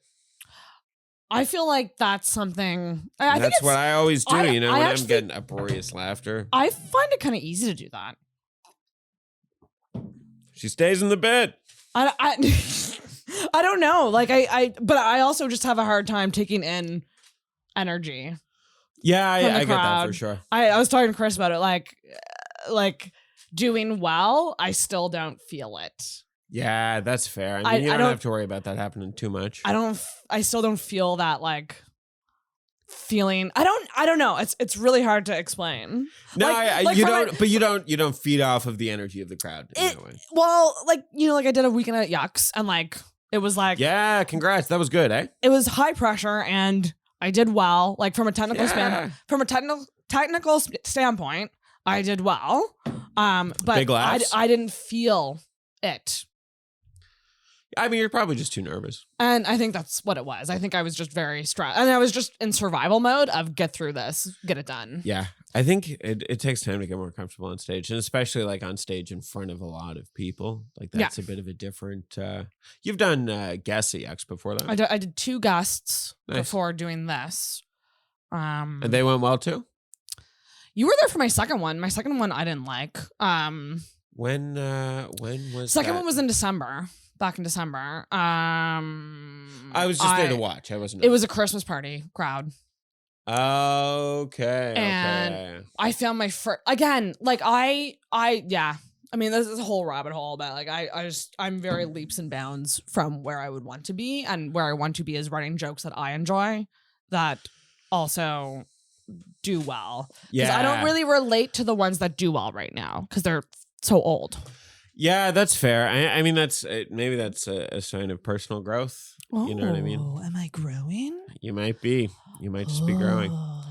Because if you don't relate to, I mean, I think that's a pitfall of personal material. Yes. Oh, big time. As you change, and because I don't know, when you're talking about your flaws, you don't want to get too locked onto your flaws. No. Like as a person, you don't want to get too invested in being like I've got a bunch of fat jokes and stuff like that, and it's like you don't want to be like invested in being unhealthy. I'm not saying that like I'm necessarily unhealthy, but like I jokes about smoking and stuff like that. Like you can't let those things be a part of your character. Although now I'm define seven-ish months off of the darts, which is good. Congratulations. Yeah. Okay, more assumptions about Albert. We're gonna get through these assumptions. So concert buddy, the other thing I said was you would be a good road trip buddy. Yeah, I feel like you'd be someone I'd love to drive long distances with. Like when me and Clifton went to Maine, I was like, I think Albert would be my first choice of person. Oh, that's sick. Nice. Should have came with us on like a fucking 9-hour drive. I remember you two mentioning that one. Because you and Clifton came over and hung out with... that was so fun. Me and Angela. Was that... that was before, like that... It wasn't mine and Angela's place then, though, right? It was just yours at the time. Very different now. It looks so much How's better. cohabitation going? Really good. I've never done it before, so it's like a big change. Yeah, but yeah, it's going really well. Fuck yeah, she's girled it up, aka cleaned it. Yeah. Oh my god. It looks so nice. Actually, wait. We've got. Let's see if I have a picture. So and this is my idea. I'd love to blame it on Angela, but we got her a chair at like Angela, a chair for the corner, and like a nice window chair. Yeah. And we got a smaller version of the same chair for the cat. It's very sweet. Let's see if we can. Albert's in love, everybody. Whatever. Fine. Wow. Yeah, of course. Let me see. Let's see if I can find a picture. I meant to take one before I left and I didn't. Smaller one for the cat. Oh, it's very sweet. How do you like living with a cat? Oh, look at this. You saw my place before. This is just in the living room. Gorgeous. Look at that. It's blue now. It's very nice. Well, not only are you living with a woman, but you're living with a very artistic woman who knows aesthetic and color. And that's what she does for work, like for film. Yeah. Like set dressing. That's like amazing. I need her help. Yeah. Oh my God. And look at this fucking Labradorite. That's mine. It's a rock I own. Show it to the camera. Labradorite. Let the people see that rock. Yes. Shout out to Labradorite. It's a great stone. Some might say it's a crystal. Yeah, they might. So one could say that Albert's into crystals. Yeah, I mean, I guess the difference between crystals and rocks. I don't think it is a crystal, right? Like, aren't crystals a specific, you know what I mean, like a geometric shape formed through? I thought Labradorite was a crystal. I mean, it's certainly a mineral. But it doesn't really form crystals. I think it like goes in veins in another piece of rock. Like I don't know if that's actually a chunk of solid Labradorite, or because the shiny thing is what I think of as being Labradorite, like that shimmer. Right. But like a crystal, like quartz is a crystal. Like the way quartz grows, it grows in crystals. Like things that grow. You ever do that sugar crystal experiment? You know what I mean? Where you hang like a piece of string down in the sugar water. Oh, and it makes like crystals. Oh yeah. Yeah, I think it's things that form specific, and I think that's the process that makes it a crystal. Is going from a liquid into a solid. Like I think it's a specific structure caused from whatever. What do you call it when something goes from a liquid to a solid? Freezing is dumb. That's just water, right? Yeah, what's the word for it? Freezing might just be water. I'm no scientist. Neither am I. It's been a long time since I've known anything about anything. It's weird to look back to like, I used to know so much fucking shit. You know, this is what happens when you stop reading and you start just being an asshole all the time. you literally just don't learn. Well, that's why I like podcasts, right? Because you can learn things. I mean, you do and you don't. Anything passive. I learn things. I think you do. But I think it's passive. I think the act of reading is much more valuable than listening. See, I think that depends on the person. That's probably true. Because reading, I can't take shit in. And I also like ADHD. You know, I want to read, and I used to, and I just don't anymore. I've got so many books that I want to read. I read half of The Grapes of Wrath over 8 flights between here and Newfoundland. I only read on the plane. I was trying to write a bit about that, but I haven't figured it out. But just I only read in like airports and when I'm on a plane. Probably me too. I tried to read like probably me too. Predictions for how Albert meets his downfall. I've tried to read like before bed and stuff. I literally just end up going on my phone or just passing out before. Yeah, I like want to. You know, I've got so many books. We've got a great chair for it now. In the corner, you know, it'd be good to like read there. There's a light over top. It'd be nice, but I just don't. I don't know, and I might just not be that. Like when I was young, I'll say like pre-20. It was really university that made me stop reading because I used to read a lot for fun, and then I was always like behind on work in university, like not doing enough. So I always kind of felt like if I was going to read, I should be reading textbooks and like studying.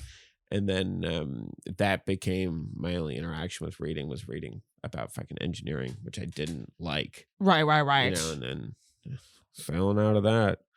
You're engineering some jokes, you know? Yeah, exactly. Oh, man. And then going to business where you don't have to read anything ever or know anything. Very true. Oh, my God. Business was, I mean, business is a great degree, but it is.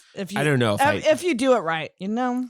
Yeah, I think you can get as much or as little out of any program as you want. There's something to having a degree. Yeah, there's you get some jobs. Something to it. And a lot of fucking fun. Still a lot of my really good friends from university. University for sure. So. You make good friendships there. No regrets for sure. Okay, another assumption about you is I wrote... I don't want this to come off the wrong way. You would buy most items if they were a good price. Like ridiculous items. Like if you came across a ridiculous item, like let's say it was a fucking, I don't know, a crystal table or something. But it was like a deal. You would buy it. I feel like you're the type of person who, if you saw things that even if they didn't fit into your life, you would still buy them. So I don't own a lot of, but like, yeah, I used to own one of those switchblade combs. Yeah. That's like a perfect. Like stuff like as that. As a kid, absolutely. Now, no, not so much. Not so much. You know, all my money's tied up in pictures of cats. Oh, so I can't really, you're doing the NFTs? I'm a big NFT. Oh my God, that's an assumption. You do look like you're into NFTs. Yeah, for sure. Okay. It's super like, yeah. I mean, I didn't start off being into NFTs, just crypto in general. And then I kind of ventured in there. Kind of learning about it because super fun. The Elevate podcast guys are big into it and they were kind of telling me about it. Yeah, great time to get into it now because everything's down. If you have any money, I'd even if it's just, I don't know, what can you like? You think about $50 a month over the next 2 years. Let's say the bear market lasts 2 years. If you put $50 a month in, you know, that's $1,200.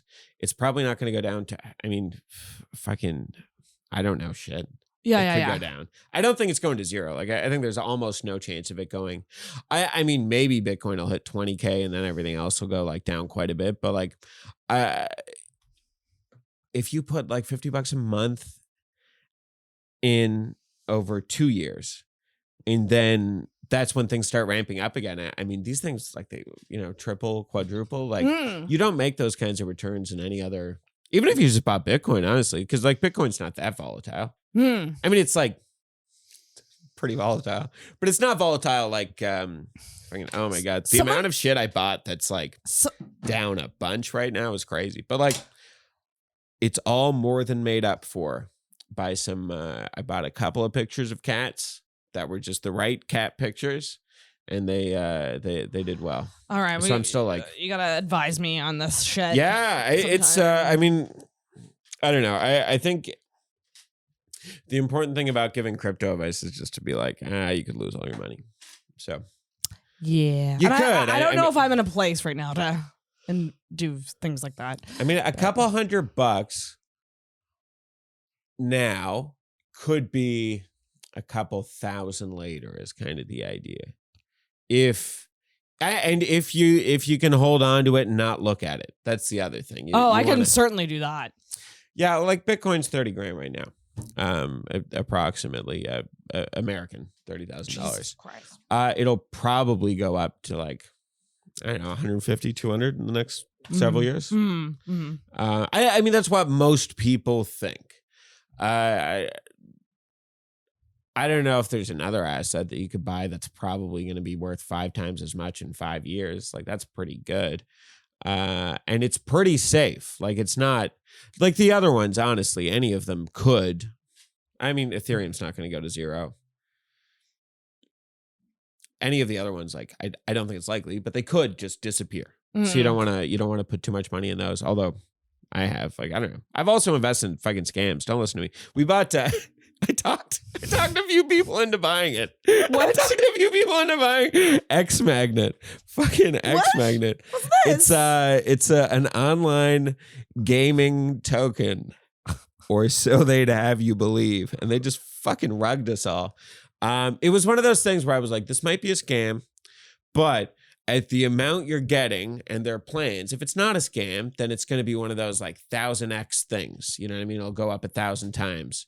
And if it is a scam, you'll lose all your money. And how much was that? It doesn't matter. It's not that much money, but it's like, I mean, and it's more than like I'm. Oh my God! Right now, when everything's down, I'm like a little bit better than even. Okay. And I've taken money out, so like it's fine. And that's with everything down. Like if it goes back up, which I expect it will, I'll be up. But if you take away a couple of mistakes like that, but here's another thing. So I lost however much in that, but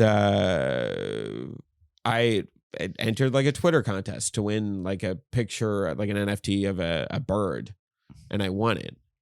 And I sold it for,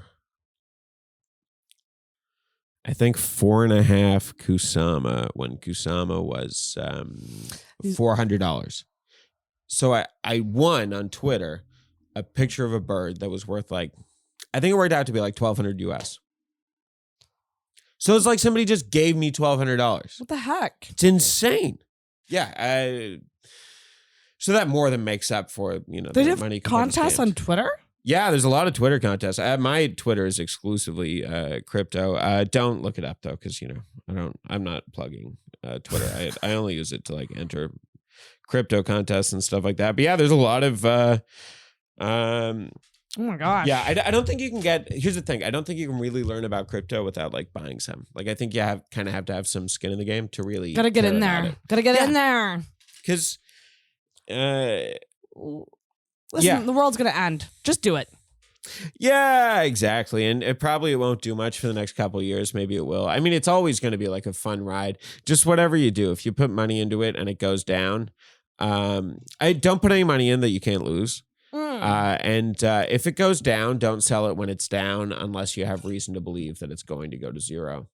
But like, just if you get scared, great general advice. Like if you take all your money out when it's down, then it'll go up maybe. And like, I'd rather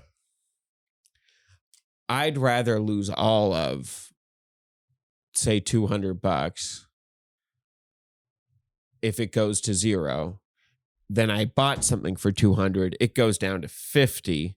And now it's like, yes, I could take out that $50 and have it. And then I only lost 150. What's the difference between losing $150 and $200? Nothing. Nothing, yeah. So, I mean, it's $50, I guess. But like, I'd rather leave it in there and then maybe it'll go up. Yeah, exactly. But I am, in my soul, a gambler. So like, seems that way. Yeah. Like I enjoy like blackjack and stuff like that. So like I've definitely, you know, that is in your blood for sure. Yeah. But I enjoy high stakes, baby. Yeah. And like I'm not saying I'm like a degenerate. Like no. I think anything you do, you just have to be reasonable about it. It's exciting. Like these like risks. Super fun. Yeah. Like it must be exhilarating. I mean, when it's going well, and it's great because when it's going bad, you don't have to pay attention to it. That's the thing about crypto. Like when crypto's down, you don't have to pay attention to it. It's not eating your time. And when it's up, it's like eating your time, but you're like having a blast, you know? Interesting. Yeah. All right. Fun ride. Highly recommended. But don't throw away your money. Don't gamble your life away. Life is not just about money. Like it's, I kind of understand it, but you know, I'm picking away at my understanding of it. Yeah. Now I know just enough to like, to somebody who doesn't know anything about it, like really like to like just kind of them. Yeah. But not enough. Yeah. Not enough to make them understand. That's a good point. Just enough to confuse the uninitiated. Yeah. It's funny. All right. So those were my assumptions. You should also you should put a warning at the beginning of that crypto thing to say, you know, for the next 18 minutes, if you're a person who isn't interested in crypto, you should skip this because there's nothing people fucking hate more than when you talk about crypto. I wouldn't hate it so much if they didn't hack my Instagram.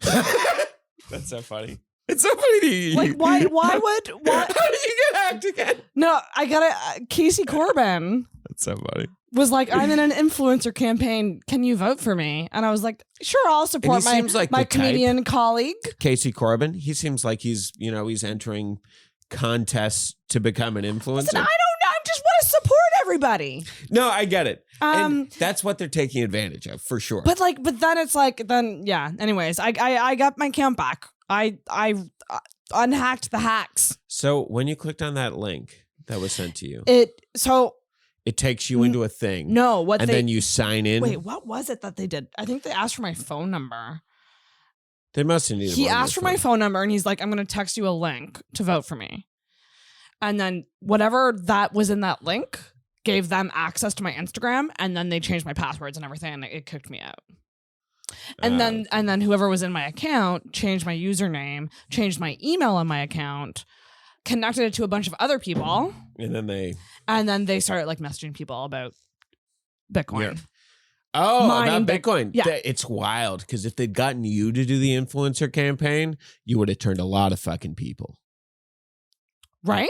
Because I don't know if everyone's biting with Casey Corbin, but if you send me a fucking influencer thing, I'm like, yeah, Sarah is definitely in an influencer contest. I don't know why I take that as a compliment. It's not really a compliment. Not. No, I'm just kidding.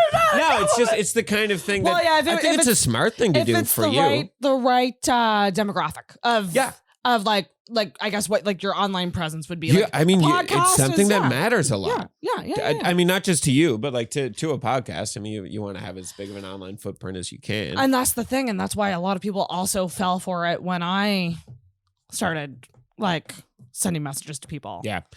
Here's a rule: never accept any advice about crypto that you don't find yourself. Mm-hmm. Anybody who reaches out to you about anything at all, if you don't know them, or even if you do, because they could be a bot. But if you don't know a person, wait until you see them in person or contact them on a phone or do something to fucking make sure. Like, you just have to assume if somebody's sending you something, especially if it relates to crypto, it's a scam. And if it doesn't sound like them at all, like crypto's not full of scams. I mean, there's scams in crypto for sure, but it's just that it's a very easy way to scam people. My favorite part was... But if you seek it out, it's not scams. My favorite part was people who were talking back to the hackers.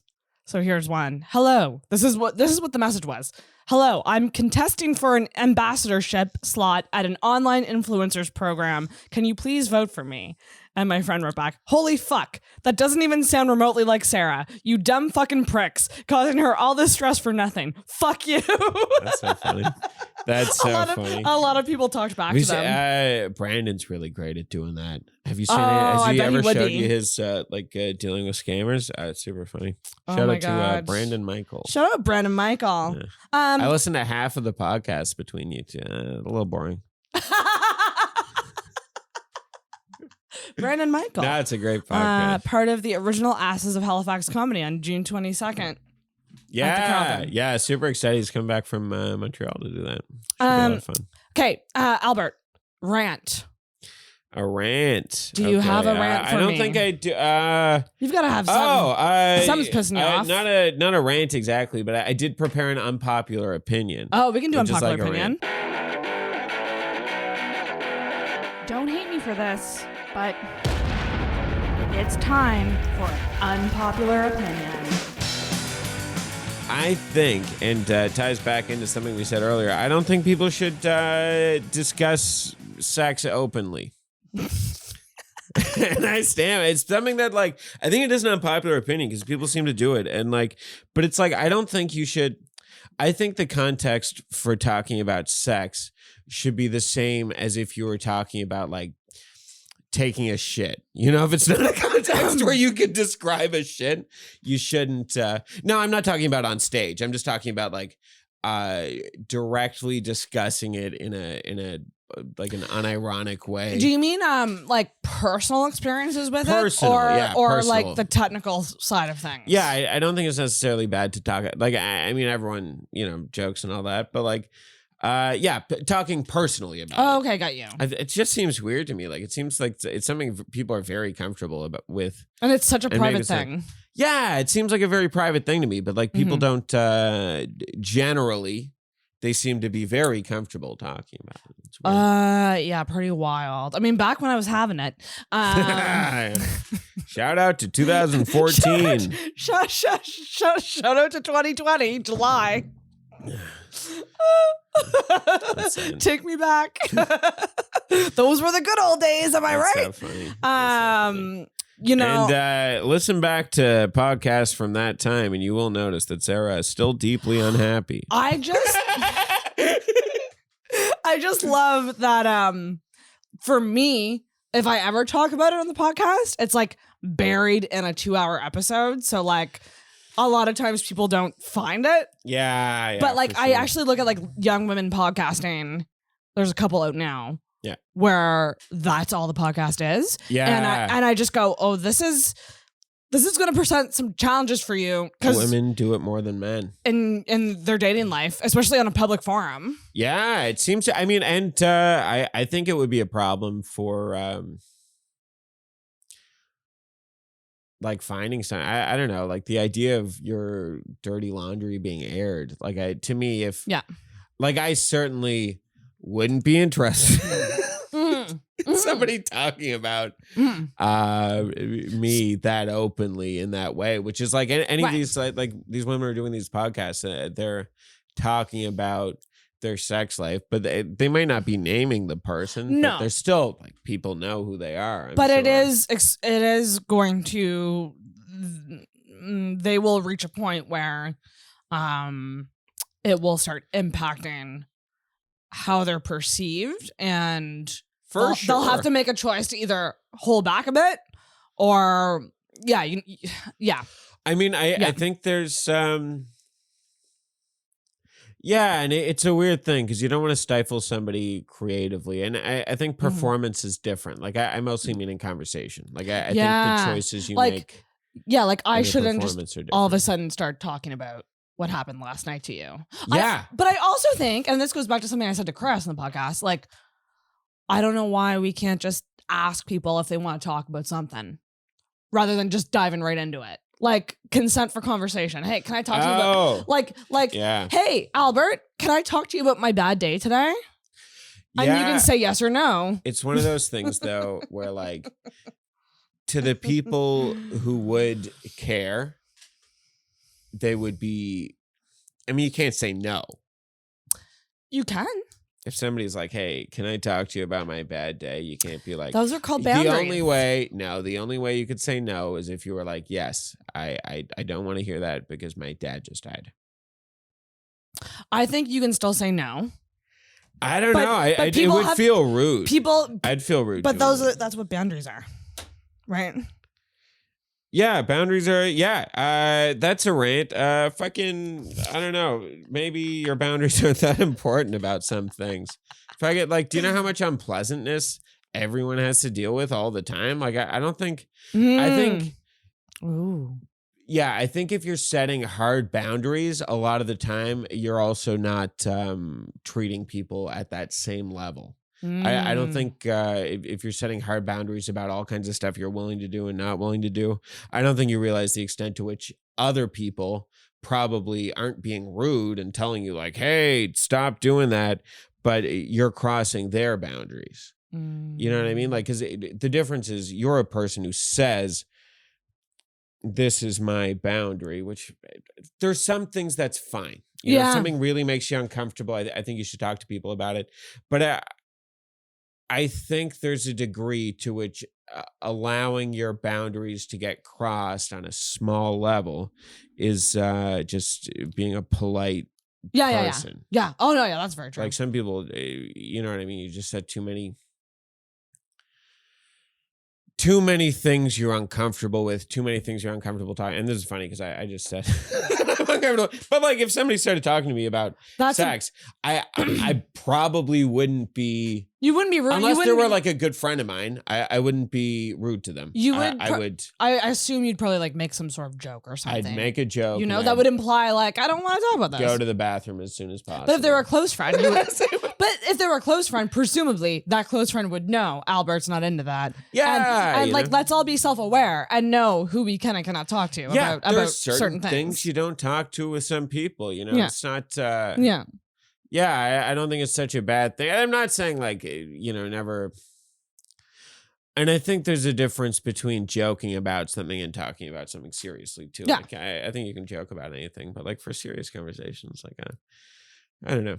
But it just I don't know. I think it's okay for people to make you uncomfortable sometimes. But like also you should try to not make people uncomfortable. And some of that is just, I don't know, like soft skills or whatever. Like, I don't know. You can see on somebody's face if they're uncomfortable. I do think sometimes people have too many boundaries sometimes. You can have too many boundaries. And that is definitely a thing that like, I think this day and age has provoked a bit. But like things like I don't always love when people corner me and just emotionally dump. Yeah. And that's where I go, like, I've done a lot today. I've worked, I've done stand-up, I've podcast. Like I can't, like, my brain hurts. I'm sorry. I don't have the space to like take in what you're saying. So can we do this another time kind of thing, which is, you know. Depends on how close that person is. It does. That's very true. Because and that's not something that I do. No. I certainly very rarely, but if I went to somebody who I knew and was like, listen, I've just had it, and I tried to talk to them about it and they were like, listen, let me stop you right there. They're probably not we're close automatically, friend. Like that's. Yeah, close friendship would be like a give and take. You like, fucking put up with it. I mean, it's different if you're friends with somebody and like your relationship comes to be them complaining, them bringing problems to you, then that's a problem. But like, I think. That is a problem. It's a problem for you to address. You know what I mean? Like, that's a conversation. It's not like that's the other thing. Do you have that conversation? I think you have to. I think you have to have it as a conversation. You don't just fucking stop being friends with somebody because they annoy you. Yeah, that's tricky. I'm actually kind of sort of in that situation right now with a friend. And it's just feels like almost like a fizzle out friendship. And I don't know if that's because I've stopped asking this person to hang out because I know what that hangout becomes. That's tough. And so there never was a conversation that was had, but it's a touchy subject. It's tough because I think if somebody is your friend, they might not realize that's what they're doing.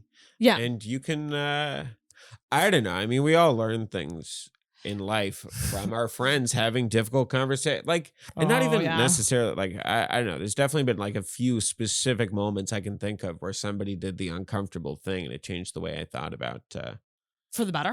Yeah, of course. Oh my gosh, that's wild that you're saying that. I had a very uncomfortable conversation with my best friend like last weekend. Oh wow. And it was very like uncomfortable. Bringing Chris? Up we just brought up all of our demons. How much I hate this guy. But like she almost left and I said, can you please stay so we can talk about this? And it proceeded into I want to say 2-hour conversation. But what, like, totally worth it. Yeah. Because it's now out and there's no resentment anymore. Exactly. There's zero resentment in both of us because we both got it out. And if something was building up like that. I think you have to. I mean, sometimes you can go too far with those. If you start pulling things out of the past, you did you? Did you go deep? Yeah, we went deep. But how old was the oldest grievance discussed? Like actually not that old, but like it was old enough for me not to remember my intention at the time. Like I want to say like 2010 maybe. You say not that old? I mean that's like we've been, but her and I have been friends since grade 2. Still, 12 years is an old thing to hang on to. Yeah. You got beef from 12 years ago you didn't talk about. But at the end of the day, like I think it's easy. Most people are non-confrontational. And big time. It's good to be non-confrontational about some stuff. Like if you can, but if something is bothering you, like really bugging you, then I think you have to have a conversation about it. I'll say this in my let it go or discuss it, but don't hold on to it and not talk about it. And that's tough. The letting go is tough for a lot of people. I think most people need to talk about it. What was I going to say? I've gotten in trouble with friends for being too honest. Like I've lost friendships because I was too honest. So now with like newer friendships, I'm like very cautious with like how I say things. Like if it's a message, like I will have that like written out, and I will read over it forever to make sure I'm saying it right, that it's not coming off one way. That's and it depends on how close you are with somebody, whether or not it's worth having that conversation. Because I definitely, I don't know, I've definitely had that conversation about something. Mm-hmm. I mean, it depends. And also, if it's something that you're not directly involved with, like if it doesn't involve a direct thing between you and that person, I think you got to be really, really close before you bring it up. Like, yeah. I don't think you should do that with somebody.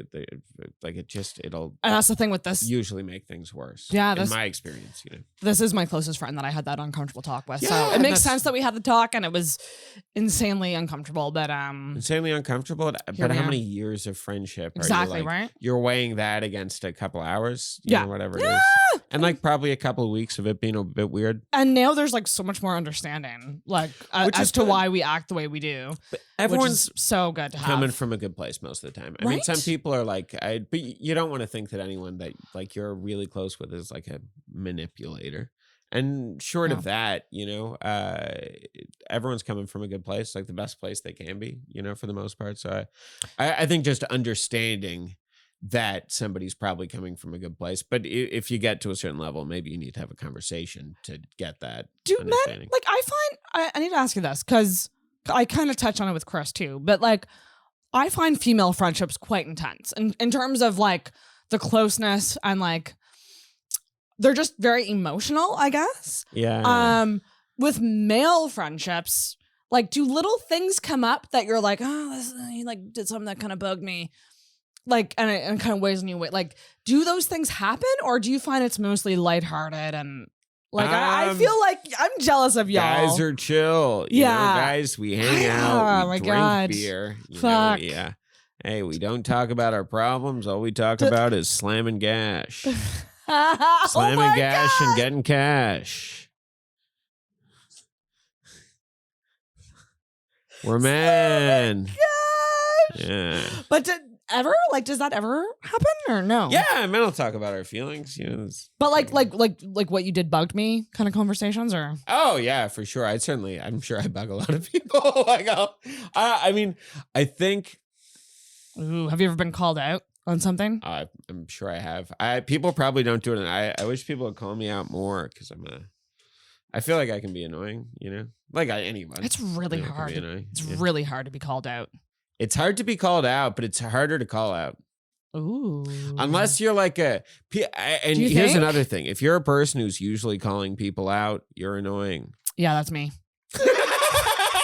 But like that's 100% me. I don't think you do that a lot though. Maybe in my closer circle of friends. I don't think the people I'm talking about would identify with the one I'm saying.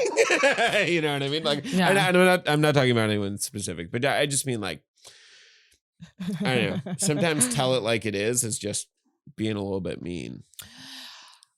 Yes. Like I think it's easy. And that's why I think it's very important to like think on your words and think of all angles of what you're saying before you say it. Yeah. The old cheesy, mean what you say, say what you mean what you say, don't say it mean.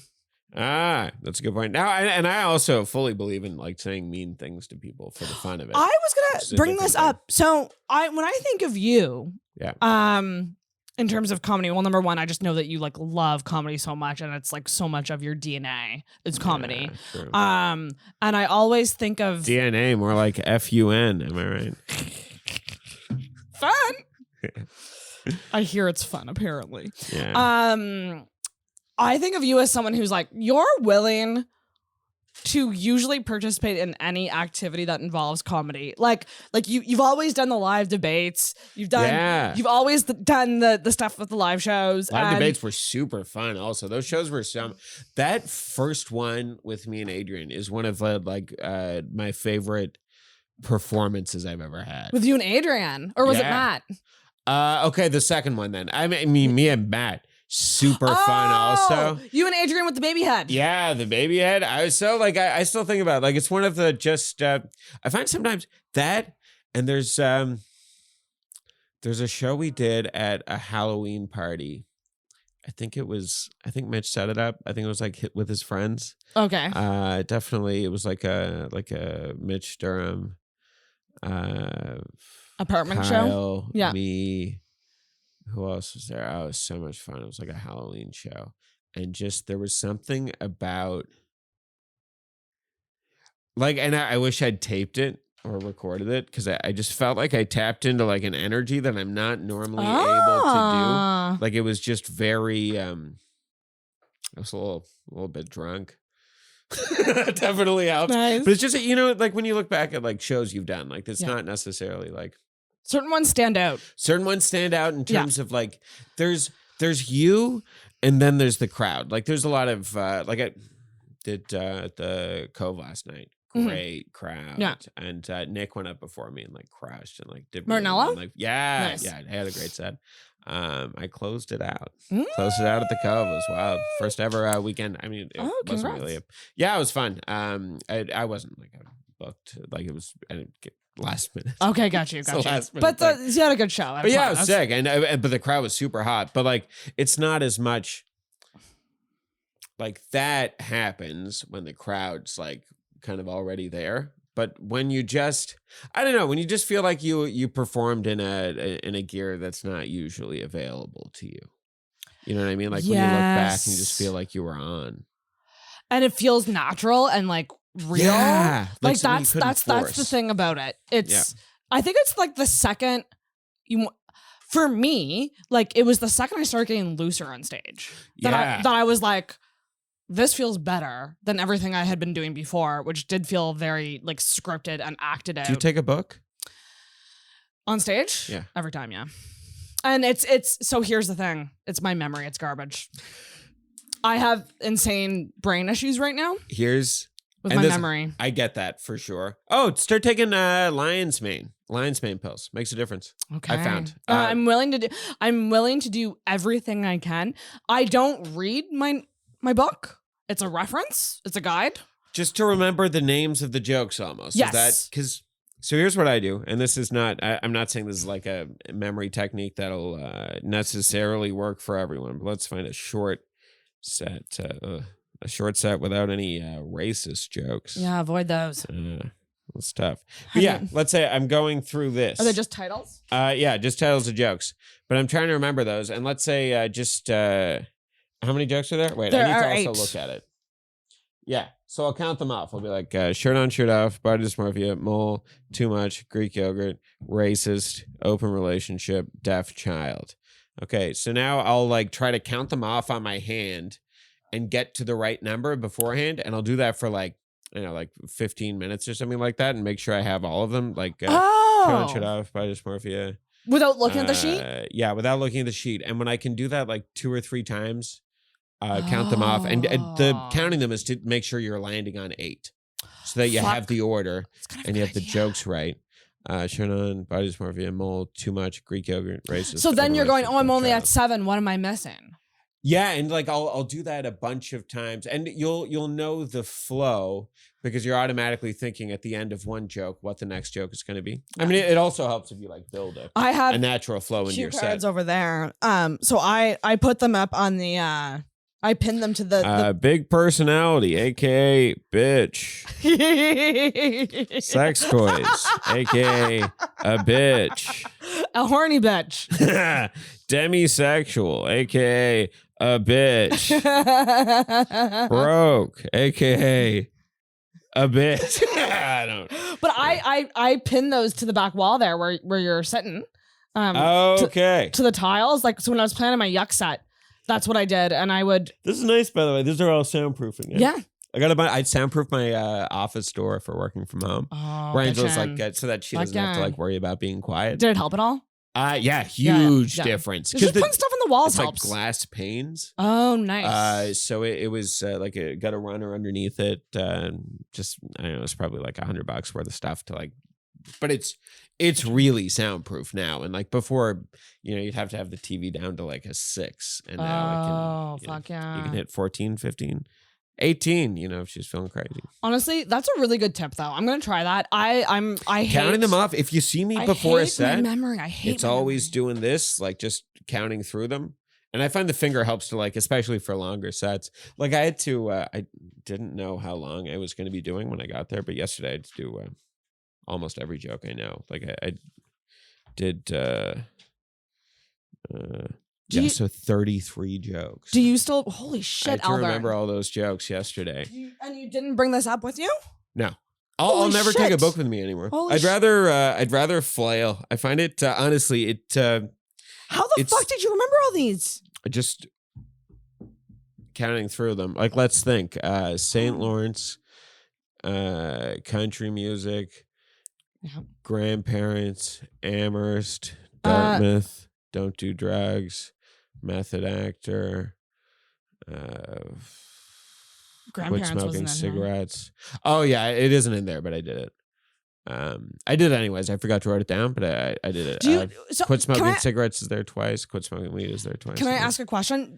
Do you have a strategy in terms of how you order your jokes? Yeah, for sure. Like I do, these are all the first 10 jokes are classics, and then for the next 10, I do all classics.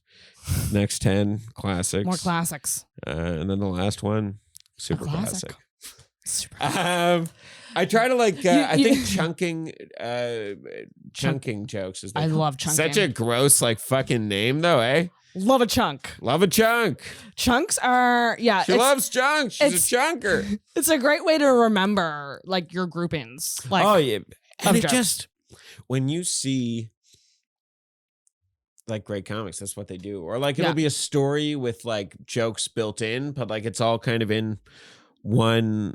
I think keeping to one topic. Now, I do some stuff where it's just joke, but not as much anymore. I don't do a lot of one-liners anymore. It's much. I don't do a lot of one-liners that aren't attached to something else anymore. I will say I do some, but it's less. It's less of what I do now. I've been trying to do longer jokes and it fucking sucks. Longer jokes stink. It's so hard to oh, I know. Figure them out and What are your thoughts on the jokes on one subject? Yay or nay? Having a lot of jokes on one subject. Oh yeah, I think it's good. I've got you know what I think the first stuff all about where I'm from. Oh, and that's the other thing. I almost always open with the St. Lawrence, Newfoundland, living here now, biographical stuff. I think that's bring them into who helpful. You are. Yeah, I'm one of the best things I heard, and I don't know where I heard it, but I just heard milk every premise, and that's one of the most helpful things for me. Because I can't tell you how long I've been doing my OnlyFans jokes, but they're different jokes about OnlyFans. Which is it definitely. Now, I always heard milk every breakfast. You should have a glass of milk with your breakfast. Is that?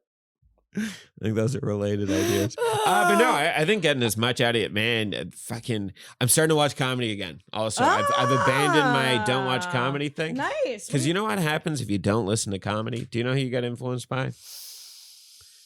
Chris Halef. The people around the people you see, yeah, which is great. I definitely would say that, watch it, and obviously, the older comics too. But watching. Jim, I would say is definitely, and I mean this honestly. Jim and Baker, I definitely, and Brandon, quite a bit in how I think about some jokes. Sometimes I'll do a joke and feel like it's a little bit too much in one of their. Isn't that wild? Voices almost, yeah. But you're going to be influenced by something. I think whatever you're consuming is going to be what influences you. I think. Avoiding listening to too much comedy is probably good. Yeah, I don't listen to much. I'll listen, I will put on the occasional special. It's it's so much and clips, fun. Clips on social media and stuff. But sorry, watching more of those. But I like watching documentaries about stand up where it's not just stand up, but it's behind the scenes stuff. Yeah, I like that. But I agree. I think this might be a bold stance. I think the best bet is to know a lot about comedy, but don't consume it so much that you are so heavily. I know some people who just don't have a favorite comic. Yeah. Or they don't have if you don't comics that they like. Going too deep into one comic is probably. I know, and I've kind of come around to his way of thinking about this, but Kyle Carpenter once said, like, listen to everything, read everything, and kind of distill it. Like, allow yourself to be influenced by everything. You're still a person. You still have your own unique take, but hearing more doesn't make your view less unique, which I think is a great way of looking at it. Obviously, which is why I was like stoked about much smarter way than mine. just close my ears. Clifton's a great example of that, because like he was front row and center with me for Whitney Cummings, and clearly like I like her comedy way more than him, but he still took it in, and like he still like was like, this was what was good about it, and this is what I didn't like. Like he still took away good things from a style that he doesn't always gravitate towards. Somebody who's at that level, like, you have to think about it. Anybody who's at that level of comedy is you gotta watch good and doing things that, like, fuck yeah. If you're a few years in, you're not capable of. Yeah, totally. Or like for most of us, like, and Whitney Cummings not my style of comedy. I mean, she's a woman. Nah, I'm just kidding. Ladies are funny. I think women are funny. But no, like, I don't like women. I think there's been a couple moments on this podcast that I could clip together. One including from the debates when you said that you could we should keep them in bunkers. Underground away. That's so funny. For the first virtual live debate. I need to cool it on that sometimes. Like, I'll make sexist jokes for funsies, and like, people gotta know their jokes. They gotta know their jokes. They're not, but you gotta know. Wink, but wink, just wink. Around new people, sometimes I worry, like, new comics and stuff like that. Like, especially, you know what I mean? Like, you don't want to. I think even fake sexism could still be oppressive. You know what I mean? Like, I think it's probably still a bad thing to do. But play it safe. Yeah, I mean, I think it could. You don't want to discourage somebody from doing something that's as fun as comedy, and joking the way I do with people I know about stuff like that. I think, even though I think people kind of romanticize the idea that you can say anything if you're a comic and it's fun, but like, you can still like bug people. The way we talk to each other is crazy. It's crazy, but it's fun. Oh yeah, it's the best thing. Like, that's like it makes me realize how long I've been hanging around y'all, because like I go and talk to people who don't do it, and I'm like, oh yeah, you're not this blunt. Like, it's definitely I mean, you've definitely changed since you started comedy. Like, really? Yeah, I mean, the way you listen to the podcast, like, listen to the conversations you had on the podcast before you started doing comedy, and now it's definitely different. You make more jokes. Yeah. You definitely make a lot more jokes, which is good as a comic. That's what you want to do. That's what you want. I need to ask, how do you determine? So you've been doing comedy how long? 3 years and 5 months. Yeah. January 9th, 2019. So almost 3.5 years. Yeah, 3.5 in July, I guess. When, as someone, and not speaking from your experience, but when you're looking at comedians coming in, what do you consider when someone isn't new anymore? Like, you say new comic. Is it time doing it? Consistency? Like, what makes you go new comic versus comic? 1 year or 200 sets, whichever comes first. 200? Holy moly, guacamoles. Do you consider? Honestly, I think of everyone who started before me as being an old comic, and everyone who started after me as being a new comic. More or less. I think I think of myself as a pretty new comic. 3 years is no amount of time. I mean, in my life, it's a big time. Like 3 years, like the last 3 years have definitely been more kind of significant to me than many of the years before those. Because you find something you like doing, I think a lot of us were just kind of floating around, not having a great time before then, I like the term young comic. I like new comic for like true I don't like newbies. Young because, people aren't necessarily young when they start. No, it's true. You looked at me when you said that. that wasn't. Yeah, so is that. Well, I mean, you're still young. You're like mid-30s. So I think, I don't know what old is and what young is, but yeah, it's, I don't know when somebody stops being a new comic because some people are really good right away. Mm-hmm. And like they don't time, and some people don't perform that much, and then they're technically new, but they're not new in terms of talent because they're so good. Absolutely. Like, have you seen Carolyn Davis? Yeah, very funny, but also I think she was performing forever. There was, I think, and you'll notice there's people now coming back into comedy who have not done it in a while and used to do it, and now they're. I think it was improv coming back. Like I feel like Carolyn did a lot of improv. Yeah, super funny, like a great writer. But I don't know. And how do you say somebody who did improv for years is a new comic? Very true. If you could say new it's almost like a transferable skill. Yeah, I mean it's the same. I mean, you're on stage all the time. Same with acting, though. I would say acting. There's no interaction with the crowd, so I think it's different. A little different, but the memorization of jokes and like performance that goes into play. I don't know. I mean, like you see a guy like Jim, and that it transfers for him. God. I think I think acting in a theatre would transfer, but I think anything you're doing that doesn't directly involve an audience, it isn't. I'm not saying it's not directly transferable. I mean, you can shoot YouTube videos and be funny on whatever TikTok or whatever, and like I'm sure that transfers, but I don't think anyone's really good at stand-up until they've done a lot of performance. So true. Like with a crowd, like and I don't think it would necessarily have to be prepared performance, but yes, you're so right. Yeah, I think improv or stand-up is more transferable. Now, I don't know because I'm not a fucking actor, but like I expect that stand-up or improv is more transferable to acting than vice versa. Yes. It'd be a good question to ask Jim because I don't really. I mean, there's really no one else that is. It's so wildly like funny to me, like talking to Jim before he goes on stage, and he's so chill and quiet, and then he gets on stage and it's just like, bam, motherfucker, we're in it. We're in it. Funny. Like he is just wow, what a talent. Shout out Jim Temple. Yeah, great and a great actor too. Oh my God, do you see and I'm bringing it back around from Jim to me, the real star here. Yes, you're the guest. I loved. I love Jim so much. But Jim did some acting coaching for me before. I did a brief appearance on. I saw that The Last Divide. You walked out of a shed. That's super all I drunk. Saw. I was drunk. I was a drunk guy.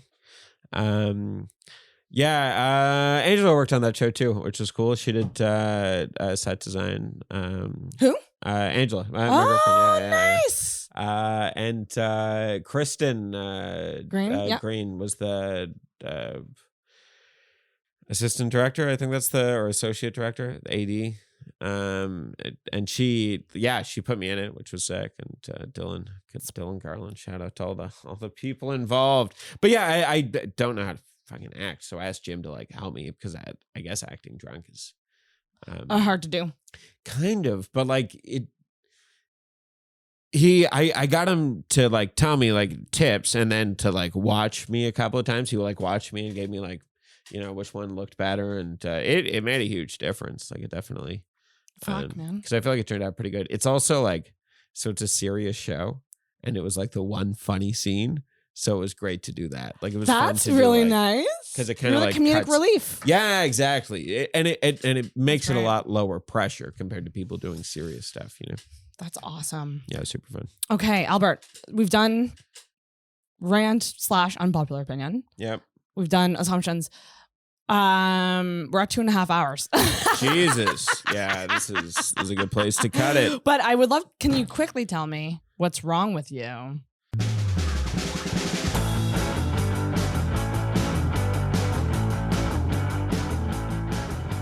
What's wrong with me? What is an if you didn't catch it earlier, am I right?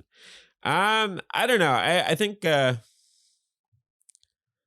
it's something I've definitely been actively working on for a few years. But like I'm a very defensive person, and not as much anymore. But like my gut instinct is to be defensive about things sometimes. Because like if you know me, you definitely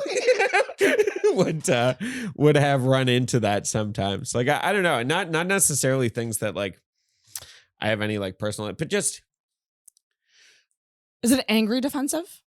No, not like angry, but just like let's say I'm from Newfoundland. Let's say you said that the weather in Newfoundland is really bad. I'd be like, no, it's actually like, it's pretty much like here. It's a little bit colder, but like it's actually, but like, let's say you said, Newfoundland's beautiful. I may be like, but the weather stinks. You know what I mean? Like, it's not even something I believe, but I'll just like gut react to like, to be defensive about stuff. You know what I mean? Or like about me. Like if you said, I don't know. If it wasn't a joke, I think if I think of it as a joke, then I'll not not be defensive. So it's not it's not angry. That's good. That's not angry. I've never seen that with you. Yeah, I'm not a very angry person. Is it like what am I trying to say? Insecurity. I think everything's insecurity. Like the need to be the devil's advocate.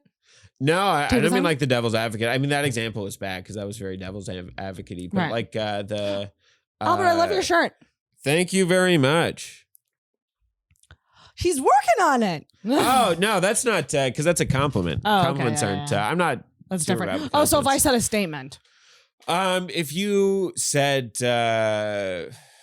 it's hard for me to give an example because I won't be defensive about it because I know. Yeah, exactly. That is hard. But if you said,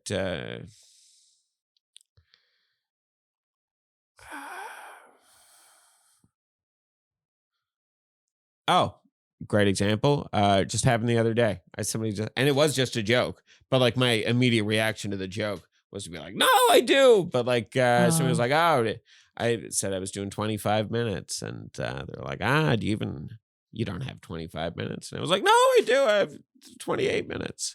You know what I mean? But that was my like first reaction to not to be defensive at it.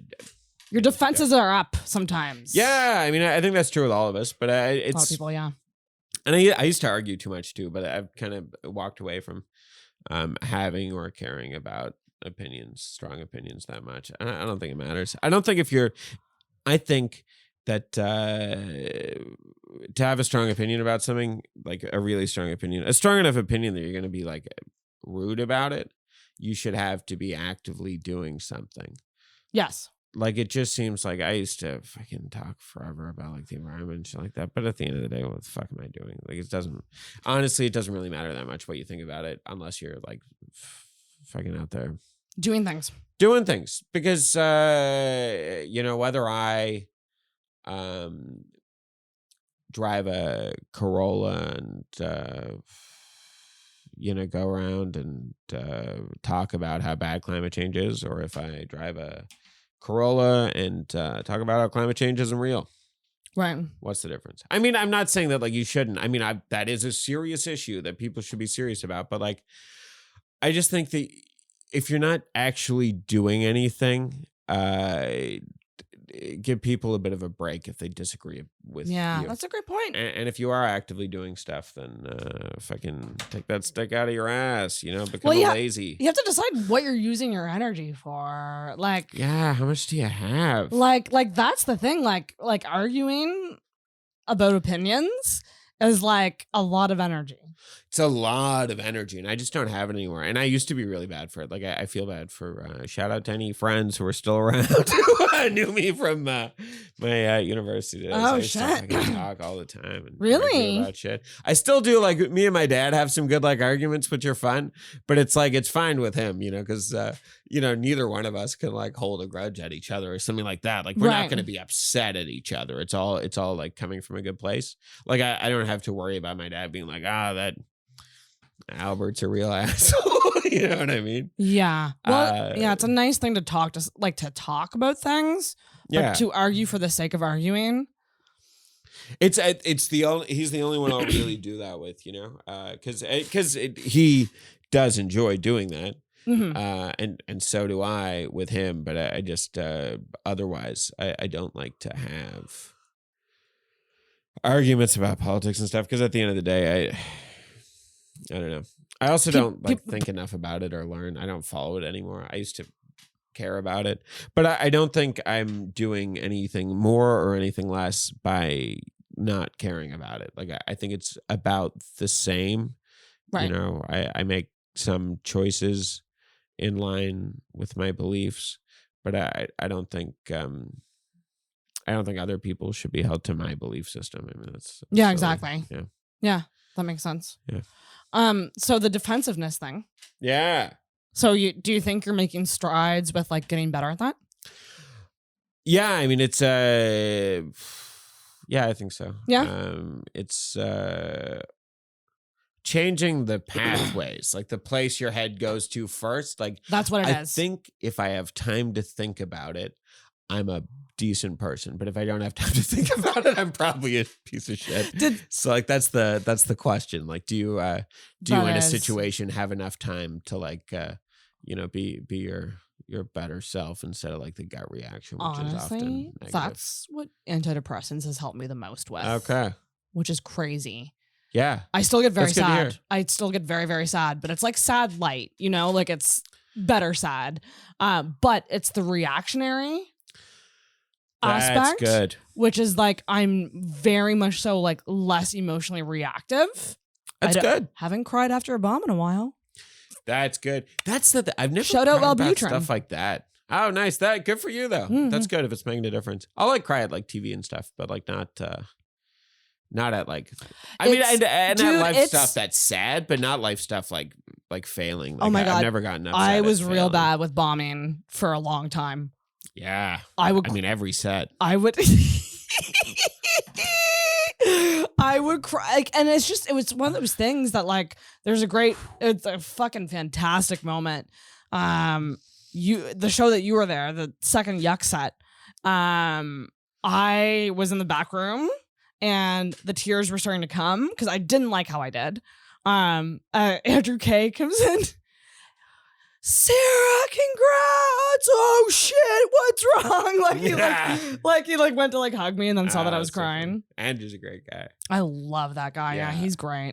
Yeah. He ran such a fun fucking show back in Newfoundland at Pub. Peter Easton's. We used to walk by it all the time. It has like a pub sign. It was like between our apartment on Malta Street and downtown St. John's. And it said pub. And we were always talking about going in there. We walked by one day and like talked to a guy who was like, Guinness is only $3. And we were like, oh, we got to go sometime. Never did. Oh my God. And then, I ran Andrew K was running a mic there and it was fucked. Like people would like, it's so much fun. If you're, I think Josh Mentions is probably running a mic there now. Anyways, fucking Pub. Check it out. Super fun. Super fun. Yeah. Let's wrap her, Albert. Yeah, let's do it. We've Roganed it, but I enjoyed this every minute. Chat. Every good chat, minute. For sure. We're gonna plug again the album taping. The album taping.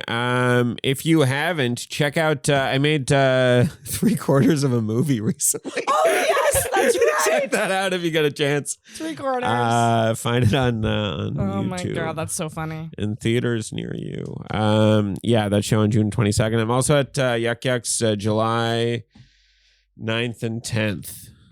So come check that out. That'll be fun. I'm 9th and 10th. Nice. Yeah, it's right before I go to 8th and 9th. Right before I go to Ottawa. Yeah, super fun. I'm just checking. I'm just like, am I guest spotting that?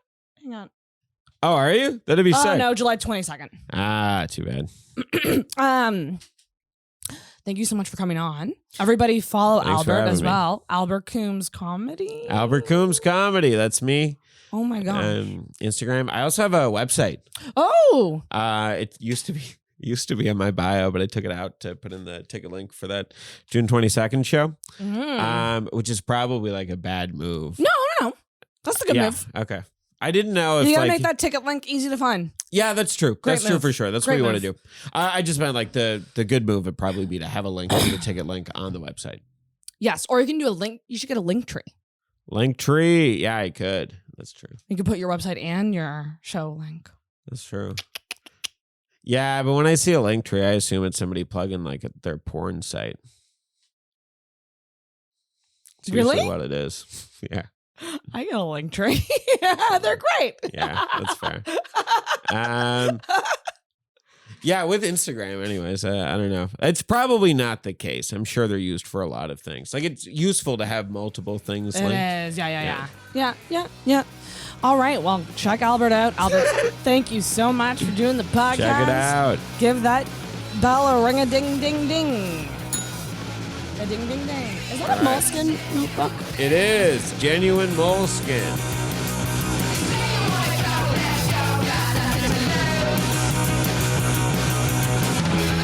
Thank you for listening to the Intoxicated Podcast.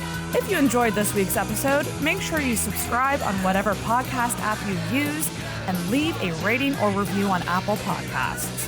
You can also give us a follow on Facebook and Instagram at Intoxicated Podcast, and check out our video episodes on the Intoxicated YouTube channel. Until next week, feel hard and talk hard. Intoxicated Podcast is hosted and produced by Sarah McClellan, co-produced by Sarah Nicole, and brought to you by the messiness of life.